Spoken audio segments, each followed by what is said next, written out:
7. Wow. The biggest show in ESPN LA history. Hi, this is DeAndre Ayton of your Los Angeles Lakers. This is the Sedano and Cap Morning Show.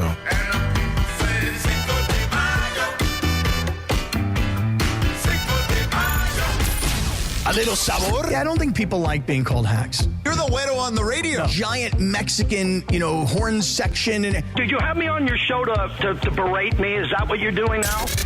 give me a freaking break. I'm reacting to Art Bell. Yeah. Midnight in the desert. I'm Art Bell. Scott Kaplan, eat a fat one, bro. The Sedano and Cap Morning Show on 710 ESPN. The all-new ESPN LA app and on YouTube at ESPN Los Angeles. We're bigger than U.S. Steel. Wow, that's crazy. Well, you want to woo-woo? Bit Boy. Right now. Monstrous. Beto, I don't want to eat that. We did it, Dad. We did it. You were riding high on the stinger last time. Oh, big time. Right, that's right. Of course we were. So, Mom Girls, stay tuned. The young kids will say lit. Now the switch on Edwards. Mano the two best players on the court. Got it up in the air before Webby could get there and nails it.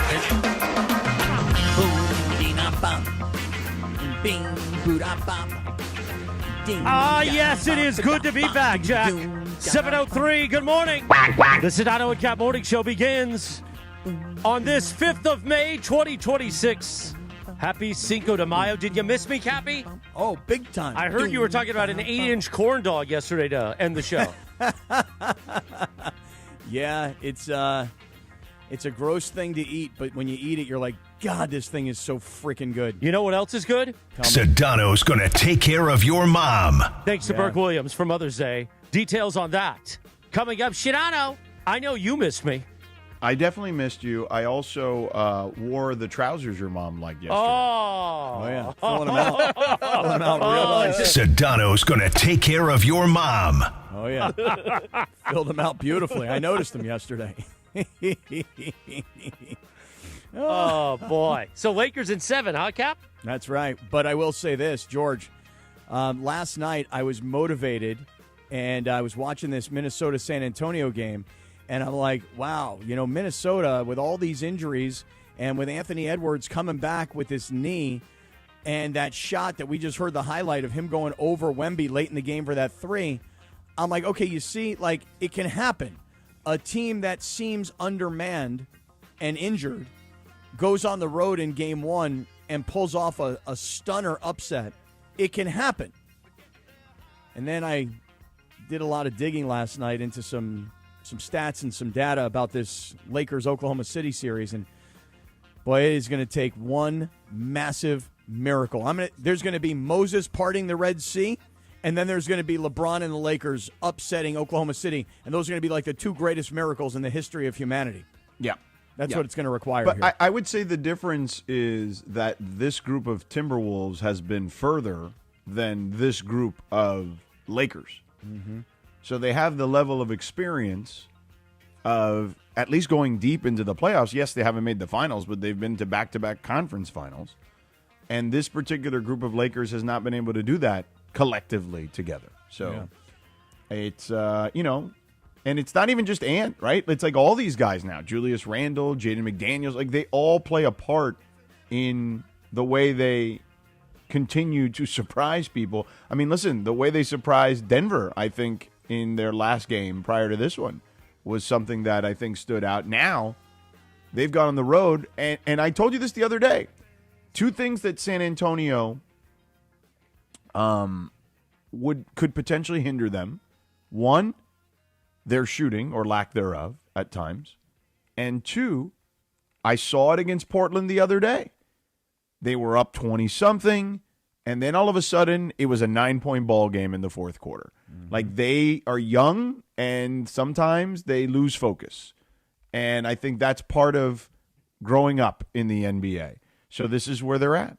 And the Minnesota Timberwolves, an experienced team, took advantage of that. Yeah, and when you say, young and inexperienced, that is like the exact opposite of Oklahoma City. I mean, they're young still, but they've got all the experience. And, just going back to what the Lakers accomplished against Houston, it's pretty remarkable because the Lakers did not really handle the ball very well. They turn the ball over a ton. That's a huge problem going into this series because Oklahoma City is as good as there is defensively, and in terms of taking the ball away and creating turnovers and scoring in transition, like these are all things that Oklahoma City is so good at.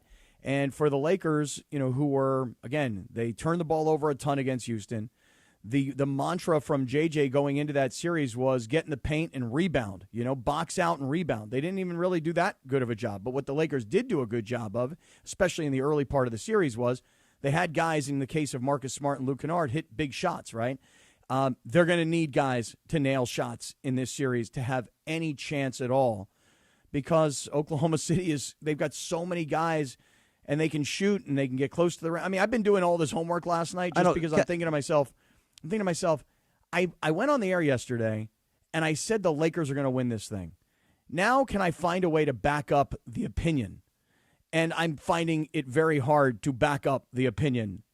It's really about LeBron and his heart and willing this team to win, and also looking smart if they win and nobody really taking it seriously if they lose. So that I'm just looking, George. I'm looking to find a way to make a point that the Lakers can actually win this thing. Cappy, what were the sites that you went into? You said you went and did a bunch of stats and looked deep into the game. So, like, did you go on NBA.com, Basketball Reference? Like, where were you? What did you look up? No, I'm listening. He was on Cited.com. No, they don't have enough information there for me. I'm just listening to certain podcasts, and I'm just watching people who are like deeply into the stats stuff of these kinds of games. So, no, not NBA.com, or what did you say, NBAReference.com? Is that what you said? Basketball Reference? Basketballreference.com. No, it wasn't for me. That's not the no. first time you're hearing about that website, is it? No, I don't use it, though. Okay. I don't use BasketballReference.com. You That's get not great something stats that's a from regular for me. Especially NBA.com. Okay, well, I'll consider it, Bergie, to be sure. I will consider it. But again, is there anybody here with me? Is there anybody here that thinks and believes? I mean, Bergie, you and I just decided to jump on the train together yesterday for the fun of it. But is there anybody that can come up with a way to say, the Lakers can win this series if they do this? So Sedano talked about it yesterday. They basically have to get lucky with a couple of different things. They have to get lucky with maybe some injury luck, and also that it really has to fall on LeBron, where he just has the game of his life. And Rui Hachimura is shooting 45% from three-point range. Kennard is actually taking shots and hitting them, and their defense has to be. They cannot turn the ball over. There's a lot of things that have to happen. But I guess it is possible. George, is it possible? I mean, like I said yesterday, I mean, it's not impossible, but it's not likely, is what I would say. I mean, it's just the reality of the situation. Like, they would need things. They need to be very fortunate. They would need some injury luck to go their way, whether that's Luka coming back and maybe somebody on their end going down. And they'd also probably need just a number of bounces to go their way. Yeah. We're trying to now, just come up with answers. We're just trying to find hope. And that's good. I'm all about hope. I mean, you got to believe. If you walk through the door and you think you got no shot, you're toast. But if you walk in and you go, hey, guys, look, these are the things we got to do. And these were the things we said we needed to do against Houston. We actually didn't really accomplish what we said we wanted to, and we still found a way to win. So guys got to knock down shots first and foremost. I know that sounds super elementary, but that's what happened in Game 1 and Game 2 against Houston. Guys actually hit shots. Guys that we frankly weren't expecting to hit shots. Marcus Smart came up huge, obviously. Luke Kennard was incredible for the first two games. For the Lakers to go in tonight and steal this Game 1 like Minnesota did last night in San Antonio, you just got to play a great game. You got to play a perfect game, shooting the ball. Literally perfect, yeah. And even then you still may need some help. Right.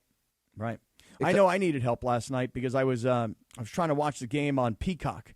What a freaking pain in my ass. Good God, man. Like, it was so easy to turn on my TV and turn on NBC and watch the Knicks and the Sixers. It was very easy. Then I got to Peacock, and then I put in my email address, and it actually had my Face ID, and I got into Peacock. And then you know what Peacock told me, George? What did Peacock tell you? It told me that I needed to upgrade to watch the basketball game, to watch the Minnesota San Antonio you had the cheapy game. version. Well, I don't think I had any version. I thought I free version. I guess so. Yeah, but they don't have that anymore. Well, so then I said to my son, I said, hey, son, I said, you have a Peacock account, don't you? And he said, he's got yeah. a lot of accounts, not just Peacock. Yeah, well, he's got this Peacock account. I said, hey, son of mine, who I love Esquivoso. dearly. I said, my son. Father of mine. I said, hey, He sonny would boy. definitely be singing that song to Cappy. Would he be? Well, you know what that song's about, so yeah. No, I Screw don't. you, Dad. No, I don't know what that song's about. I'll listen to the lyrics sometime. All right, who sings it? Everclear. Okay, and it's called Father of Mine? Yes. Tell me, I where know the have you song. been? Yeah. Yeah, I mean, I know the song. I've never really listened to the lyrics enough to know what the song is about. I don't even know. Anyway, so I said to my son, I go, son, you have a Peacock account, right? And he said, yeah, Dad, I do. I said, well, what's the email? So I put in the email, and Peacock says, nah, wrong email. So I say to my son, I go, son, it's the wrong email. He said, well, that's the email I use, Dad. I don't know what to tell you. And then we got home, and I said, are you sure? And he went, oh, my bad, wrong email, wrong. So eventually, I got to Peacock eventually. But the whole Peacock login and password, for guys like me, this is a real headache. So, but I'm logged in. I'm good. I'm ready to go for tonight because I had to look it up. I'm like, good God, do the Lakers play on Peacock tonight? Yes, they do. I better be logged in. I'm ready to roll. So that was a little bit of a headache for me last night, George. But I'm in. I'm good. I'm ready, and I'm locked in for tonight. So how many? Let's go. So George, how many turnovers? If you had a number, if they had to stay below for the Lakers to even have a shot?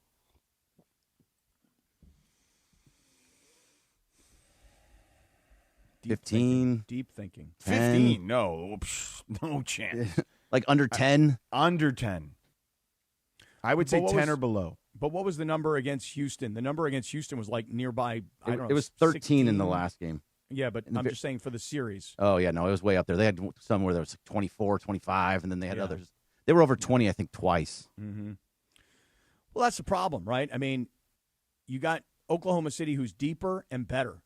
Can we agree that Oklahoma City is significantly better than what we saw out of Houston? I don't care who played and who didn't. Oh, play. my God. I mean, it's not even close. Right. Yeah. You're not even in the same stratosphere. Correct. So if you're the Lakers, and I'll just use a round number for argument's sake, and you were turning the ball over on average of 20 times per game against Houston. Right.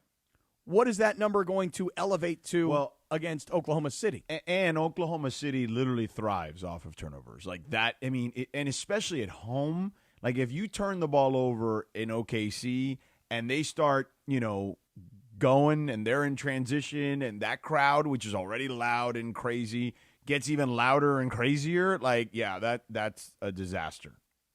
Like, literally the worst thing you could do is turn the ball over against this team. Yeah. Yeah, and we tried yesterday. I mean, I'm going to say tried. We tried yesterday. We looked at all 4 games that the Lakers played against Oklahoma City this year. And Oklahoma City beat the Lakers 4 straight times this year. Now, games 3 and 4, I'm working my way backwards. Games 3 and 4, 3 was when Luka and Austin Reeves were injured, and game 4 was just two games later, and everybody on the entire Laker organization was just everybody was shell-shocked. We saw what happened. They lost to Oklahoma City. They went to Dallas. They got annihilated by Dallas. Then they came home. They played Oklahoma City again, and they got smoked yet again. But let's just take those 2 games out of it. You go back to the earlier part of the season. LeBron did not play in game 1, and I think there was only 1 game where Luka, LeBron, and Austin Reeves were on the floor at the same time against Oklahoma City, and they still lost the game by like 30 points. So this is a massive uphill battle going on right now. But I don't want to give up. I don't want to just walk through the door like, well, hey, listen, every statistic says they're so much better and the Lakers have no chance. And Vegas looks at it and says, this is the biggest underdog situation that LeBron has ever been in his entire playoff career. But every number says the Lakers got no shot. And yet I think about, you ready for this? Okay, everybody hold on. The human spirit. Here we go. That's right. That's right. That's right. The human spirit. Because that's all I got left. That's the only thing I got left here is LeBron, his heart, his will, knowing that the clock is ticking and we're getting towards the end of the race. The finish line is right there. You can see it. That's all you got is what's inside here. Because every statistic says that Oklahoma City is going to annihilate the Lakers. And the Lakers will be lucky to just get 1 win. So I'm just looking. Come on. Somebody give me something here. Somebody give me something. Well, I'll give you something. 7:16. You know what you could have done in these 16 minutes? Well, you could find some hope at our friends at Valvoline Instant Oil Change. Home of the 15-minute drive-through oil change Visit SoCalOilChange.com for a location near you. Nice. Very nice. By the way, I see you're rocking that new 7-Eleven hat this morning. It's not new. It's 3 years old. Haven't seen it before. I redid all my hat storage into these separate bins. Got like 50 bins now. Like these things. I don't know where they're from. But I was like, oh, I remember this 7-Eleven hat. It was the day we played around, smacked it around with Whitworth, remember? That's that's right. You guys, Cappy was and Whitworth were checking people out. And we went to Pie Trap Pizza. That was a different life of mine when I was trying to eat as many 7-Eleven hot dogs. No wonder I had heart failure. Do you remember that? No wonder you almost died. Whitworth was like, man, what is up with this guy? I mean, you were like, you were dying that day. Like, slowly you were dying already. Slowly. Right? You heard the heart go zzz, zzz, that day. Oh, you'd have loved the corn dog then this weekend, pal. Let me tell you. Not a huge corn dog guy. Well, neither am I. And that was my point yesterday, is that I would never order a corn dog. I would never buy a corn dog. It would make me feel guilty that I paid for it, and I'd feel even guiltier that I ate it. And then I'd talk about having to, like, run the next 6 miles just to get home, just to get the dog off of me. But I'm telling you right now, this corn dog that I ate on Saturday, it was like the greatest food I've ever eaten. I couldn't stop eating this thing. And then there was like one little bite left, and I threw it in the garbage so that in my mind I could say to myself, well, I only had a couple of bites. You put mustard on it? Oh, ketchup? Mustard. Yeah, mustard, yellow mustard. But then there was a little ketchup off to the side, and I used a little of that on a couple of bites. Also, I must say, out of this world. You ate the whole 8 inches yourself, or you shared it with somebody? 7.5 inches. Okay. I threw out the last half inch to tell myself that I only ate half of it. All right. But I took 7.5 inches down. Here's what I would say, Cappy. Tell me. You versus the hot dog, you know, like that monumental task, that's like the Lakers today against OKC. Me versus King Corn Dog. Correct. Yeah, that's right. That is like the Lakers' task today to try to figure that out. Yeah, look, man, LeBron is going to have one of the best games he's ever had to win this game tonight. Like, seriously, that's not even an exaggeration. I am telling you, LeBron would have to have a monster performance tonight. And I don't mean just scoring. Like, I mean, like, he's going to have close to 30. He's going to have to be near a triple-double for them to have a chance to win this game. Did you do the Valvoline read or no? I did, yes. Oh, okay. Hit the bell anyway. What were you doing during the Valvoline read?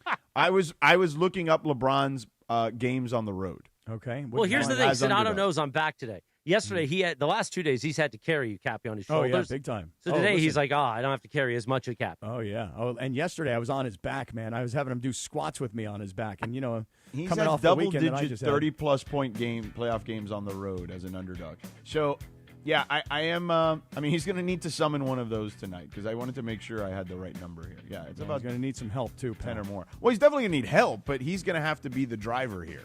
Like, I mean, he's been the driver clearly already, but he's going to have to be the driver even more because this is a team, and I will explain kind of what they do defensively that will make things very challenging for the Lakers tonight. Beautiful. 7:20. That's coming up in 3 minutes. But first, Sedano. Yeah, Mother's Day. Yeah, coming up. you know. Sedano's going to take care of your mom. Exactly. And I've been thinking about mom, all the moms for that matter. And, you know, look, I didn't realize how much my mom did for me back in the day. And I remember now, right? I think about it, right? Like, you come to this notion, you're like, man, she got me up for school. She got me to school, helped me with my projects, took me to practice, all that stuff. So, yeah, Mother's Day matters, man, and you got to get it right. The easiest way? Books, man. Books is short for bouquets, okay? Go to Books.com, BOUQS.com. Use the promo code ESPN, and get this. We're going to save you 25%. Yep, you heard that right. And Books just aren't any flowers. Cut fresh from the best farms, so they're bigger, brighter, and last way longer. And you can send a vibrant, happy bouquet or step it up with a monthly subscription to keep the happiness coming month after month. Look, man, take care of mom all the time, all right? When she smiles, you know you got it right. Over 55,000 5-star reviews for Books, so it's the way to go. And it's simple. It took me 2 minutes. I picked the bouquet on the website at Books.com, right? Set the delivery date, and I was done. And I used that promo code ESPN to save 25% off. You grab some for your wife, you grab some for your aunt, your grandma, anyone, all the mothers in your life, okay? Mother's Day is May 10th, so don't wait. Go to Books.com, that's BOUQS, Promo code ESPN for 25% off. That's BOUQS.com. Promo code ESPN. Books.com. Promo code ESPN. Thank you, Sedano. What will the Lakers need to do defensively to stop the Thunder? Well, Sedano's going to tell us 3 minutes from right now on LA's only local sports morning show, the Sedano and Cap Morning Show on ESPN LA. This is the Sedano and Cap Morning Show. For Mother's Day, I'm taking Mom to brunch at Morongo. I'm letting her pick up the tab. Now your top reasons to visit Morongo. Treat Mom like a queen at our sparkling wine brunch in the ballroom. Mother's Day, 11 a.m. to 1 p.m. Number 2. Melt Mom's stress away with the spa day at Sage Spa. And the number 1 reason. Show Mom a special weekend with the casita because Mom deserves her own private plunge pool. Book before we sell out. Morongo, good times. Hey guys, it's Sedano. Next time you're at my home away from home, LAX, look up. You'll see the future of travel in action. It's the all-electric Skylink train. It's now testing, and trust me, this is a game changer. What does it take to build a champion? It takes round-the-clock preparation. And soon, Skylink will connect you to the airport terminals, the new rental car center, and LA Metro. From practice to prime time, the LAX Skylink, fast, free, and built for LA. In testing now to help you skip the traffic later. Buenos dias. Buenos dias indeed. Coverage and content of the 2026 NBA playoffs on ESPN LA is presented by Pechanga Resort Casino. Play your perfect combination at Pechanga Resort Casino, official Native American resort and casino of the Los Angeles Lakers. See for yourself what made readers of Newsweek and USA Today name Pechanga the best casino outside of Las Vegas. Visit Pechanga.com for more information. The Sedano and Cap Morning Show on a Tuesday, back in 2 minutes. Waba Grill is an LA original, so we've got to keep it real. Real fresh with our Asian-inspired menu that's grilled to order every time. Real quality with our marinated proteins like hormone-free chicken, ribeye steak, wild-caught salmon, and shrimp. Head to Waba Grill for $5 happy hour, weekdays after 3 p.m. and try our new chili crisp dumplings, paired with a premium or beverage drink, like our delicious Thai tea, both for only $5. Only at Waba Grill. It's for you. Hey, Laker fans, it's time to team up with National University for an affordable, achievable bachelor's or master's degree. Choose 4 or 8 week courses and call timeout anytime you need. Free tutoring, career counseling, and more. Plus, NU has a generous transfer credit policy and offers year-round enrollment. Best of all, NU's Believe and Succeed Scholarship awards up to $6,000 annually toward an industry-current bachelor's or master's degree. Apply by July 31st at nu.edu. Terms and conditions apply. In sports, the tape never tells the whole story. Hiring is no different.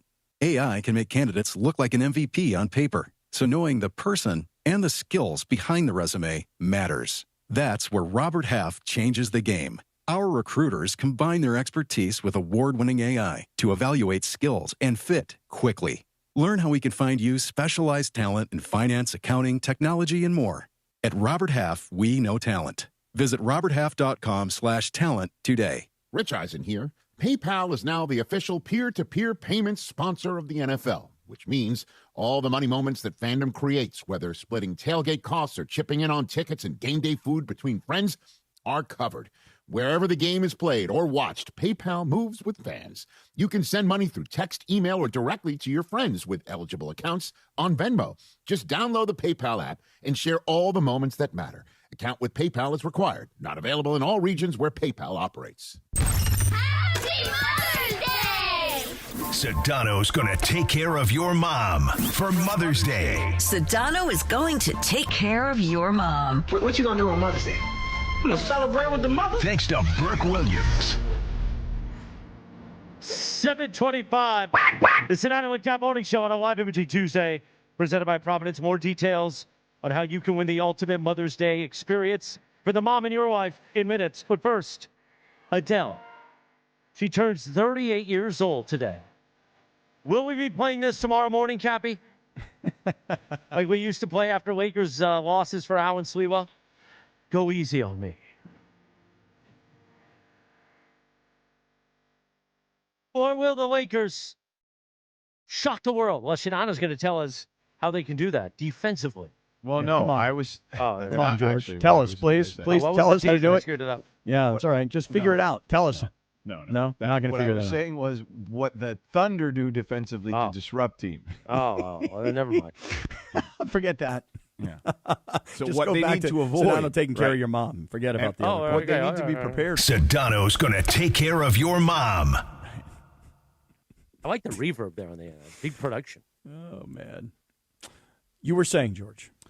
So here's what they're going to do. They are going to test the limits of physicality. They are going to, and I want to see who the officials are tonight. I'm going to take a quick look at that. Okay, let us know.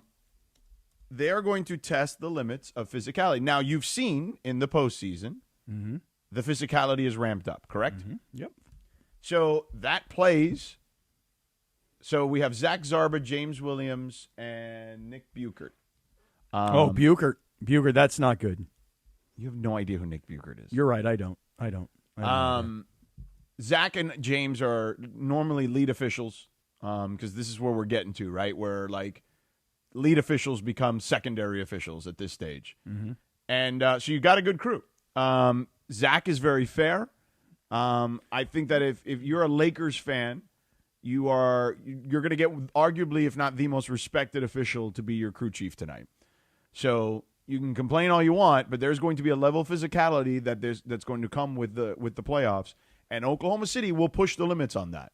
They're so good at both being able to protect the paint and getting out to three-point shooters because of their length, their athleticism, and their youth, frankly, that the Lakers, you're going to think there's a hole there. Like, you're going to think there's, like, an angle for you to get to the basket, and it's going to close up very quickly. And what's going to happen is there's going to be bodies colliding. And, yeah, they'll call fouls occasionally, but at some point they're not going to call a foul on everyone. So if you're the Lakers, what I would say is utilize that to your advantage. Don't let them just be the aggressors defensively with their physicality. You need to have a level of physicality. Now, I know Marcus Smart's going to bring that to the table, right? I know LeBron's going to bring that to the table. Will everyone else bring that to the table is my question. Well, I can say this. Looking at Austin Reeves in the first game that he came back against Houston, there were probably at least 3 different times where he was bullied around and thrown to the floor and kind of ragdolled. So if Austin Reeves in the last week has been able to eat a bunch and get into the gym and lift and maybe add a few pounds because he's been off for a month and, wasn't able to probably do a lot of those kinds of things in terms of like his regular in-season lifting routine, maybe he'll bring that. Who else on the Lakers? Rui, Luke Kennard, Jackson Hayes. I mean, who else can bring that physicality that is needed? You tell me. Hachimura. Ayton, if we're being honest. Like, Ayton is going to have to deal with a number of guys that they're going to put. I mean, Chet is one thing. Chet's not super physical, but Chet is going to fly in there. Like, he's going to literally, like, fly in there for rebounds and block shots and things of that nature.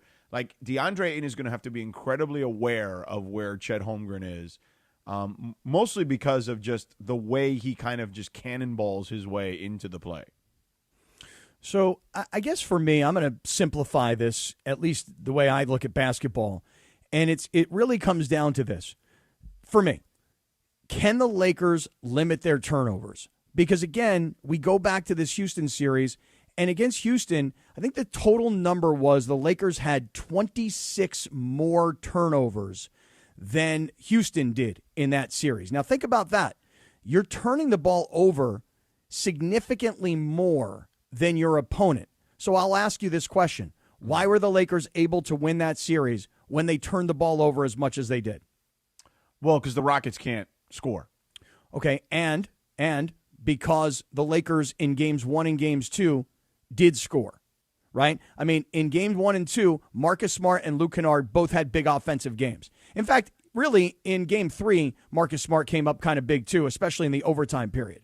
But those two guys, Luke Kennard and Marcus Smart, helped lead the Lakers. LeBron was driving, to your point, but those two guys made shots. So their offense made up for the lack of really holding on to the ball.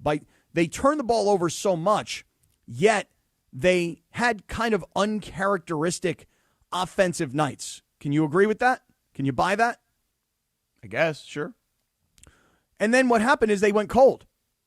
So that's why they wound up losing games 4 and 5. And then game 6, what happened? Houston went ice cold, but that was their reputation going into this series anyway, is that they didn't hit a lot of shots. They had a very low field goal percentage. So if the Lakers are going to steal game 1, as Minnesota did last night on San Antonio's home floor, for me, it's real simple. Don't turn the ball over, and you gotta have a good shooting performance. And yeah, I'm expecting LeBron, his prize picks number tonight, George, is 20.5. I think LeBron easily goes past 20.5. But well, if he doesn't go past 20.5, they're up the creek. Yeah, they're screwed. But who else on this team? Because once Austin Reeves came back, Austin Reeves scored 22 points in his first game back, but he scored 15 points in his second game back. It was Rui Hachimura who stepped up big, scoring against Houston in the closeout game.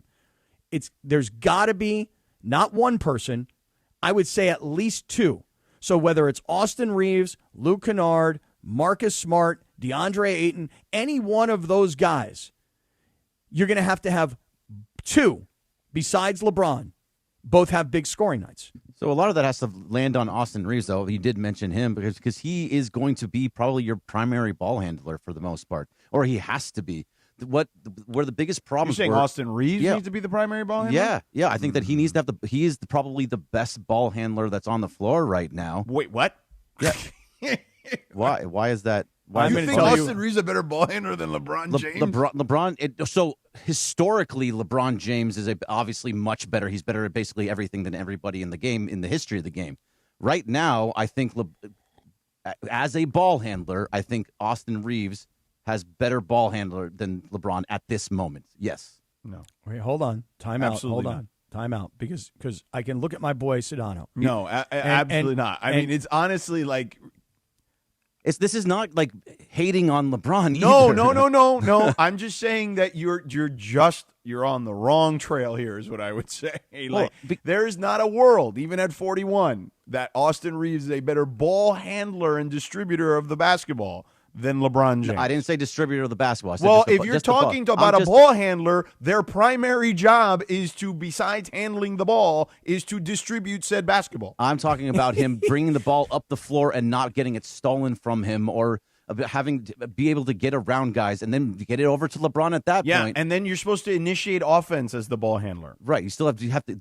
LeBron can still initiate the offense, but but you're referring to the turnovers LeBron had prior to Austin Reeves' arrival in the series. It's not just LeBron, though. It was Marcus Smart. It was Luke Kennard. Well, Marcus Smart is not really a ball handler. No, I know. So Houston, what they did, how they got so many turnovers was that they pressured the ball handler as they were coming up the floor. And I think that's where Austin Reeves can come into play in this series to be able to at least get the ball across the end, the mid-court line. How'd that work out when Austin Reeves played the last time against these guys? No, nobody does well against these guys.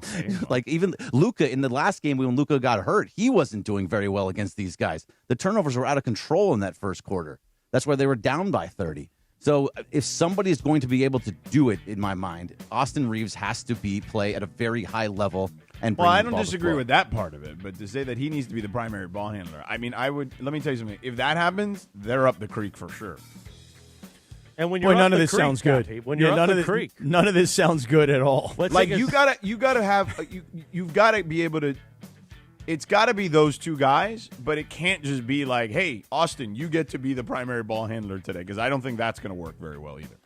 Cappy, tell us for 60 seconds, and then we'll get back to Bergie up the creek about the Wellness Company. Oh, it'd be my absolute pleasure to tell everybody about the Wellness Company. Hey, look, so I mentioned that I was at this Beach Life Festival this past weekend. You know, you're talking like every day, 20,000 people. You're around people. People are sick, right? Maybe they don't even know it. They got a cough. They got a sneeze. You don't know, and they may not know. But I will tell you this. I'm carrying my medical emergency kit everywhere I go with me, because if I were to get sick, Why would it be smart to have the medical emergency kit at home when you need it on the road? And if you're going on vacation this summer, you must have one of these, because if you got sick on vacation, finding a doctor is a whole headache. Finding a pharmacy is another problem. So here's what happens. When you order a medical emergency kit, you receive it, and it's all these different medications inside. You've already got them. And then you say, well, how do I know what to take? You go into the guidebook and you match your symptoms to what you got going on, and then they tell you what medicine to take. And then you get better faster, and then you thank us. So here's what I want to do for everybody. I want you to save $45 right now. UrgentCareKit.com/710. UrgentCareKit.com/710. Use our promo code 710. You're saving $45. Everybody should have a medical emergency kit. Thank you, Cappy. The Sedano and Cap Morning Show. That was about 61 seconds. Hey, nail it. Do you know one thing that stood out to me yesterday in watching the Spurs and Minnesota? Tell me. So if you watched Minnesota against Denver, they were very adamant, right, that they were going to attack them defensively because they felt they were weak, correct? You remember that? Okay. The conversation Jaden McDaniels said, they don't have any good defenders or whatever, blah, blah, blah. Right. Now, I was curious to see how they would attack San Antonio's defense because that's a strength, obviously. And what they did was they were relentless against Wembanyama. Now, Wembanyama got 12 blocks in the game, but I thought the quote that stood out the most to me last night in regards to kind of their mindset was TJ Shannon, right? The youngster who is a second-year player who got the start the other night and ended up with 21 points against Denver in the closeout game. I mean, he's still playing heavy minutes right now, right? So he had this quote after the game. He's talking about Wemby. He's going to have to block it every time. I ain't going to stop going downhill. I told him that when he said a little something after he blocked my second one. He's going to have to block it every time, man. I know he ain't going to block it every single time. I'm going to dunk on him. And that approach, while it sounds insane, hey, I'm just going to keep going into the line of fire, it's kind of what you have to do against them. Where it's like, hey, I'm just going to test Wembanyama every time. And yeah, he's going to get me a bunch, but he can't get me every time. And maybe I tire him out on one end, and they did. They tired him out on offense because they kept challenging him defensively. He was 0 of 8 from three-point land. He played a heavier workload than he had to play. And as counterintuitive as that might seem, right, a little bit of a paradox, you're going at their strength, but going at their strength eventually wore them down in a way that they weren't accustomed to. How about Wemby last night? More blocks than points. Yeah, right. He had a triple-double, but yeah. Right, he had 11 points, 15 boards, 12 blocks. Yeah, I mean, but it's an interesting strategy. Now, I'd be curious to see if that holds up over a 7-game series, but over a 1-game sample, it did work. So attacking the opponent's strength. How could we apply that to the Lakers? The problem is the strength of the defense of Oklahoma City is the collective. It's not the one. You know what I'm saying? And it's not really that way with San Antonio too, but Stephon Castle is I think, an elite level defender. But he was in foul trouble yesterday, so that didn't help their cause.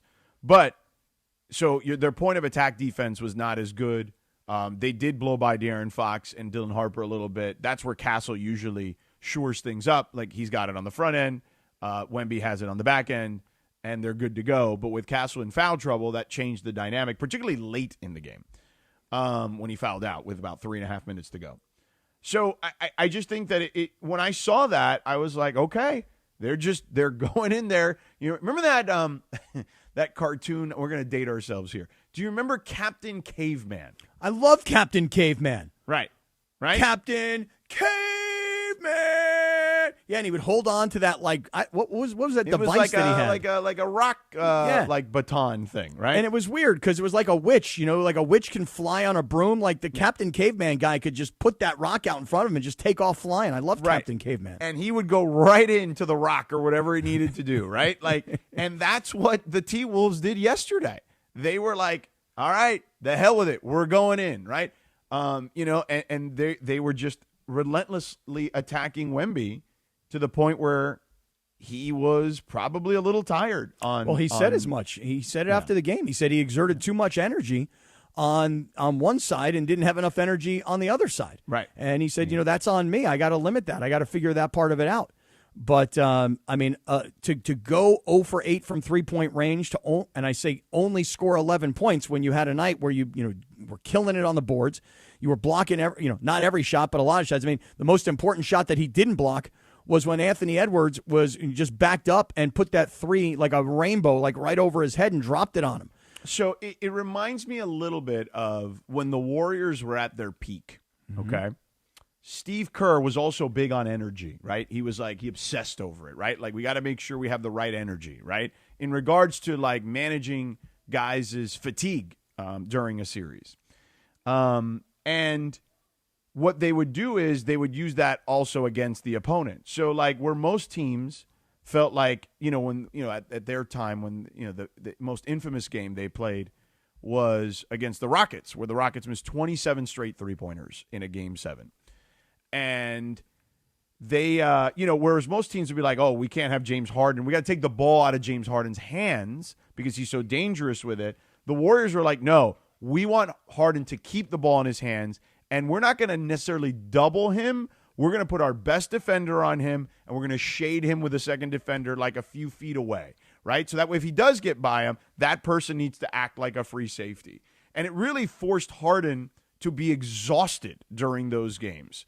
And it's not apples to apples, but it's a similar concept of just like, hey, you take their strength and you make that person have to exude so much energy that on one side of the ball they're going to be not useless, but certainly less of a factor.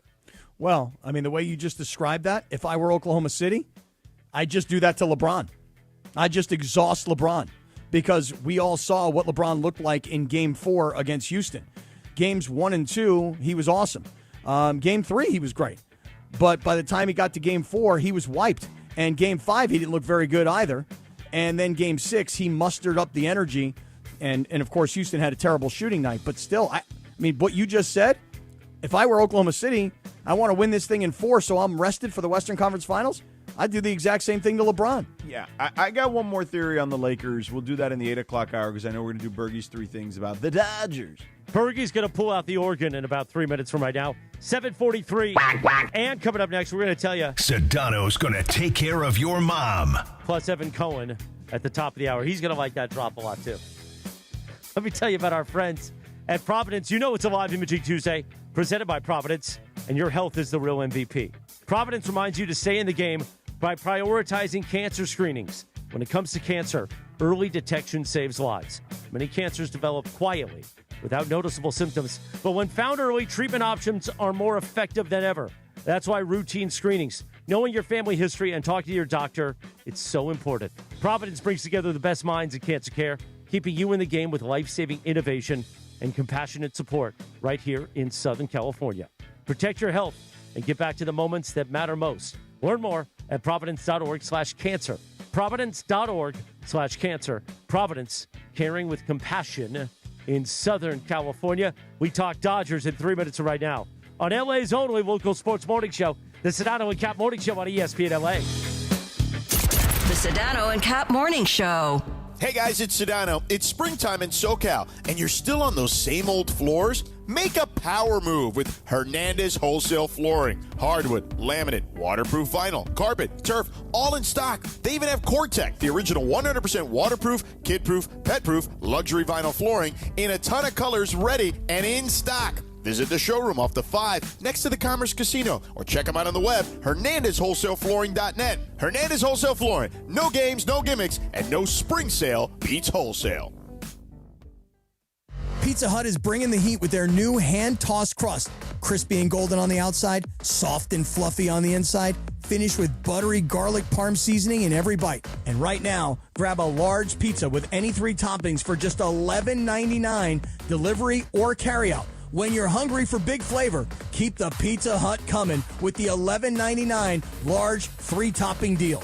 Order now at pizzahut.com or download the Pizza Hut app. Limited time offer. Additional charges for extra cheese and toppings, stuffed crust, and original pan. Hey, LA, it's Bethel Duran. Head to Northridge Toyota and Wondering Toyota today and drive off in a brand new, beautiful 2026 Toyota Tacoma SR5 for just $209 a month on a 36-month lease. $209 for a Tacoma? You already know it's got to be Northridge and Wondering Toyota. Any trade you own outright is your down payment. It's a limited time offer. Nobody's going to take care of you like my guys at Wondering and Northridge Toyota. 2026 Toyota Tacoma SR5 iForce 2.4 cylinder turbo 5-foot bed double cab 4x2 RWD model. MSRP $40,628. Base 10,000 miles per year and excludes tax, title, license, and dollar fees. Argue with your grandma. Hey guys, it's Sedano. Next time you're at my home away from home, LAX, look up. You'll see the future of travel in action. It's the all-electric Skylink train. It's now testing, and trust me, this is a game changer. What does it take to build a champion? It takes round-the-clock preparation. And soon, Skylink will connect you to the airport terminals, the new rental car center, and LA Metro. From practice to prime time, the LAX Skylink. Fast, free, and built for LA. In testing now to help you skip the traffic later. Running a business means wearing multiple hats. So if you're like me, you probably started out using your personal phone, taking client calls and texts nonstop. As my business grew, I needed something smarter. That's when I switched to Quo, the #1 business phone system. Quo works right on your phone or computer. No carrying 2 phones, no clunky landline, just one easy app you can try for free. Your team can share one number and handle calls and texts together like a shared inbox. Any teammate can jump into the conversation, so customers get faster responses. And Quo's AI assistant summarizes your calls and responds to customers 24/7, so you never miss a lead or opportunity. All this starts at just $15 a month. That's basically 2 coffees. You can even keep your current business phone number. Find out why 90,000 businesses trust Quo. Money is on the line. Always say hello with Quo. Try Quo for free at quo.com/sports. That's quo.com/sports to try Quo free. QUO.com/SPORTS.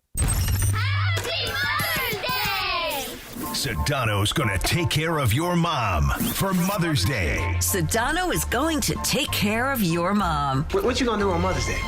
You gonna celebrate with the mother? Thanks to Burke Williams. Take mom in the House of Pain. 7:48. Good morning. Delighted with Tuesday, presented by Providence. On this day in 1992, House of Pain released the song "Shop Around." Come on, Cappy. You should say, come on now. Oh, no, this song used to get us so hyped. This is like right in my college football career.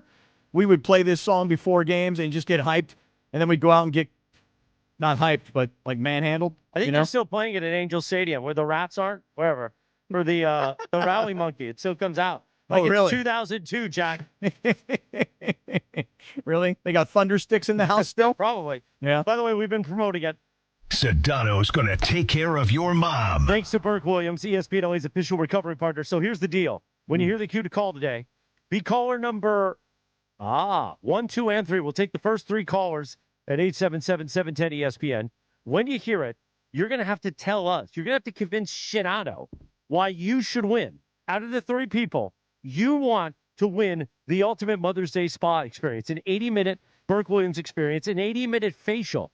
It's a lot of minutes. Plus an enhancement of your choice and access to the spa amenities. So that'll be coming up. When you hear the cue to call, I'll tell you when to call. 877-710-ESPN. Not right now, but this morning. Then you can convince us why the mother in your life, could be your mom, could be your wife, your girlfriend, some mom you don't know, I don't know. Whatever. That's all coming up here on the Sedano and Cap Morning Show. The mom you don't know? But what? Well, hold on. There's New York is calling because Evan Cohen is trying to connect with us. He'll join us at 8 o'clock. But first, you know what we do every day at this time? It is time to hop on Bergie's Organ. Gregory Arthur Bergman, the host of the Blue Review. You watch him 6:30 a.m. each weekday on our YouTube channel at ESPN Los Angeles. Bergie, take it away. So the Dodgers got another win, a winning streak, Cappy. Winning streak. They won 2 in a row, and one of them against the Astros. God, that feels good to beat the Astros. Yeah. But I'm sure you were hating it last night. Altuve drove in a run, and I was thinking about you last night going, like Bergie ain't happy about this one. No, but I was happy about the fact that Carlos Correa struck out 3 times. That made me feel very nice. Okay. but starting it off, Yamamoto last night. So this is something that's been happening with Yamamoto a lot recently, where the first inning is giving him a lot of trouble. He has a 7.71 ERA in the first inning by itself, and then a 0 in the second inning. And so he's been great. Once he gets past that first inning, he's been great. But There was just these little flare shots over to right from Altuve, and then a ball that was a wild pitch that Will Smith then threw away. He got another that one. was ugly. That was really, really bad baseball right there. Well, I mean, it had kind of one of those like ugly baseball sort of nights. In fact, you and I were talking about what happened on Sunday when Freddie Freeman tried to throw the ball to Robleski, who was covering for first, and that ball got thrown away. So it's just uncharacteristically ugly baseball, careless baseball. You know what I mean? Yeah, it's early season baseball for them because they were doing this last year too, and we were talking about like, oh, they're supposed to be such a great defensive team, and they were throwing the ball all over the yard, and then by the postseason they were great again. So it is an early season thing for them that I'm confident on that. Okay. Shohei last night, so he is now 0 for his last 17, but he did walk twice and he scored twice too. Yeah. So and he didn't get hit in the tuchus. No, he did not get hit. Freddie in the tuchus. drove him in. He went from first to home. Yeah, Freddie looked good. Freddie's all of a sudden maybe snapping out of this, which is nice, and Kyle Tucker too, for that matter. Well, Kyle Tucker, yes, that's gonna be good. He had a little flare shot into left field that just dropped in front of all of the Astro defenders, and then he had a home run, which hopefully that's the next thing that's going to help push him forward. Freddie did have 2 hits, but he also struck out 3 times, and some of them were on really, really bad pitches. So he's figuring himself out, starting to get back. But Shohei's the one that kind of to talk about. So he's the only one that seemed to ground out last night. Everybody else seemed to be going had an emphasis on putting the ball into the air, and they were getting the ball deep into the outfield. That's where the home run came from. Will Smith had a couple big shots to left field.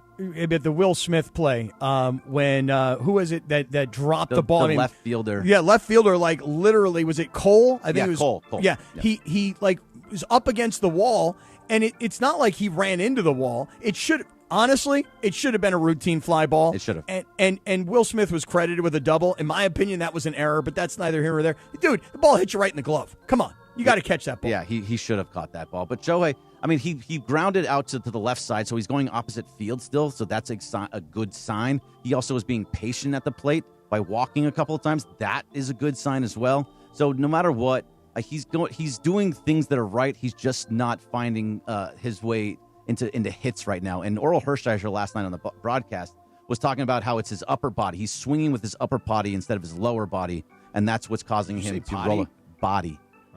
Upper body and lower body. Upper it body. sounded like potty. I got to be honest. No, his upper potty? It's upper potty. That's more than a lower potty, but it's... Sometimes you get sick and you got the upper potty. Yeah. It can happen anywhere. But he's pitching tonight, Shohei, and he's he's not going to DH. This is the second time in a row that he's not going to DH in 3 out of the last 4. I think there's multiple reasons for it, but the main one is get Dalton Rushing into the game. I think they just need to find more spaces to get Dalton Rushing into the lineup because he's been hitting the ball really well, and also to get Shohei off his feet with the slump going on right now. Shohei's human. Shocking. Had no idea that he was actually a human being and that he could slump and go 0 for 17. Didn't know that was possible. Yeah, neither did I, but he's doing it right now. And it's a little bit more emphasis on the pitching side, and that's understandable, but also he just has to find time to work on his swing and get it back together. The last stuff I have is about some injury updates. So Kike Hernandez will start a rehab sometime this week, maybe even today, and that he has that left elbow injury, so he's possibly going to be coming back soon, which then could cause a little bit of a ripple effect in the outfield, maybe even the infield. But Alex Call is probably somebody that's going to be in trouble when Kike comes back.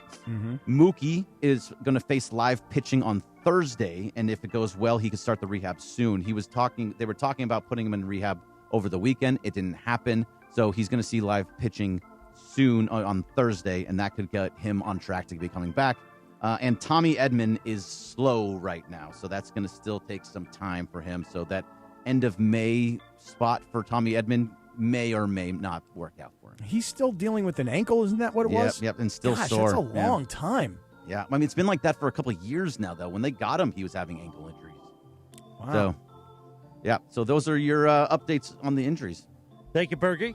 7:55 on a Tuesday, a live imaging Tuesday. Thanks to our friends at Providence. Fellas, before we clear way for Evan Cohen at the top of the hour, let's talk about our friends at Prize Picks. Listen, if you want sports action in the state of California, PrizePicks is the place to be. Download that PrizePicks app. Use the promo code CAPPY, K-A-P-P-Y. Your first $5 lineup gets you a $50 lineup bonus, okay? And it's very simple to play PrizePicks. It's more, it's less. There's a stat projection for every player imaginable and every sport imaginable. Basketball, hockey, baseball, you name it. You can bundle a couple together. You can win cold, hard cash. Well, I'm just looking at the board this morning because I had two plays that I was going to make this morning. LeBron for more than 20.5 points. And then I was going to take Shai Gilgeous-Alexander tonight, George, for more than 7 assists. You know, in the series against Phoenix, he had more than 7 assists in every game. And my thought process on that was, well, if the Lakers are going to defend, they got to defend that guy. He'll distribute the ball. He'll get a ton of assists. So I was going with LeBron for more than 20.5 and Shai Gilgeous-Alexander for more than 7. That's my play tonight. But I just want to remind everybody one thing about PrizePicks right now. You have an opportunity to play PrizePicks to win, but you also have a chance to win a trip for 2 to the NBA Finals. It's called the Do It Live 2026 NBA Finals Sweepstakes. All you have to do is make one $5 lineup with at least one live NBA player pick during any part of the playoffs. Now, a live player pick is a pick that's made after the game has already tipped off. So have your phone, have the PrizePicks app open, and make that play on a player like LeBron tonight in the second quarter, as an example, and you got a chance to win a trip for 2 to the NBA Finals. So download the PrizePicks app, use the code CAPPY, K-A-P-P-Y, make that first $5 lineup to get $50 in lineups. The code is CAPPY, K-A-P-P-Y, on PrizePicks. PrizePicks, a preferred partner of the NBA. Thank you. We approach 8 o'clock at KSPN Los Angeles, Good Karma Brands radio station. Evan Cohen, live from ESPN New York. We'll talk hoop. Nothing like when he talks hoop. He's a ball knower himself. He'll talk hoop with Sedano and Cappy in 3.5 minutes from right now on LA's only local sports morning show, the Sedano and Cap Morning Show on ESPN LA. This is the Sedano and Cap Morning Show. At Uline, they know firsthand the road to success is an uphill climb. Uline started in the family basement, and through hard work is now North America's most trusted shipping and industrial supplier. They get what it means to have the support of reliable, hardworking partners. So they keep 41,000 items ready to ship. Whether your company is still in a basement office or expanding cross-country, Uline will be there on your road to success. Visit uline.com. Hey guys, if you're heading into summer without a medical emergency kit, you're taking a risk most people don't think about until it's too late. Summer colds linger and can turn into sinus infections that could last for weeks. Getting sick right before vacation can derail everything. And when you're traveling, finding a doctor and a pharmacy can be really stressful. That's why I ordered a medical emergency kit. It's like having an urgent care and a pharmacy right at home. It includes essential prescriptions like amoxicillin and generic Z-Packs to treat wide ranges of common and serious illnesses. So if you wake up sick, at home or on the road, you already have what you need. No waiting for your doctor, no hours at urgent care, no pharmacy lines, no copays. You just match your symptoms to the right prescription in your guidebook, or you call the telemedicine doctor standing by. Start on your bed sooner and feel better faster. Every home needs at least one medical emergency kit. Order yours online in minutes and it's shipped to your door. Save $45 with our promo code 710 at urgentcarekit.com/710. Promo code is 710 at urgentcarekit.com/710. Hey guys, it's Sedano. Next time you're at my home away from home, LAX, look up. You'll see the future of travel in action. It's the all-electric Skylink train. It's now testing, and trust me, this is a game changer. What does it take to build a champion? It takes round-the-clock preparation. And soon, Skylink will connect you to the airport terminals, the new rental car center, and LA Metro. From practice to prime time, the LAX Skylink. Fast, free, and built for LA. In testing now to help you skip the traffic later. As the young kids will say, lit. Netflix's A Joke Fest has taken over LA. This Tuesday, May 5th, 2 huge podcast events live. Theo Vaughn brings This Past Weekend to the Wiltern with Mike Tyson. And Pardon My Take celebrates 10 years live at YouTube Theater. It's all part of Netflix's A Joke Fest, May 4th through the 10th. Listen to the DeMarco and Travis Afternoon Show. They're giving away 2 pairs of tickets to each show. Theo Vaughn, Pardon My Take, May 5th. Tickets at NetflixIsAJokeFest.com. And your chance to win on the DeMarco and Travis Afternoon Show, right here on ESPN LA. Switching to Progressive is a game-winning call. And that reminds us of other game-winning calls in the history of sports. So it was the fourth quarter and we're down by 5. Sweat pouring down my face. Suddenly it hit me. If only I could wrap part of the towel around my forehead. And that's how I became the first basketball player to wear a headband. Okay, not really a game-winning call, but it was a good call. You can make one too. Switch to Progressive and you could save hundreds.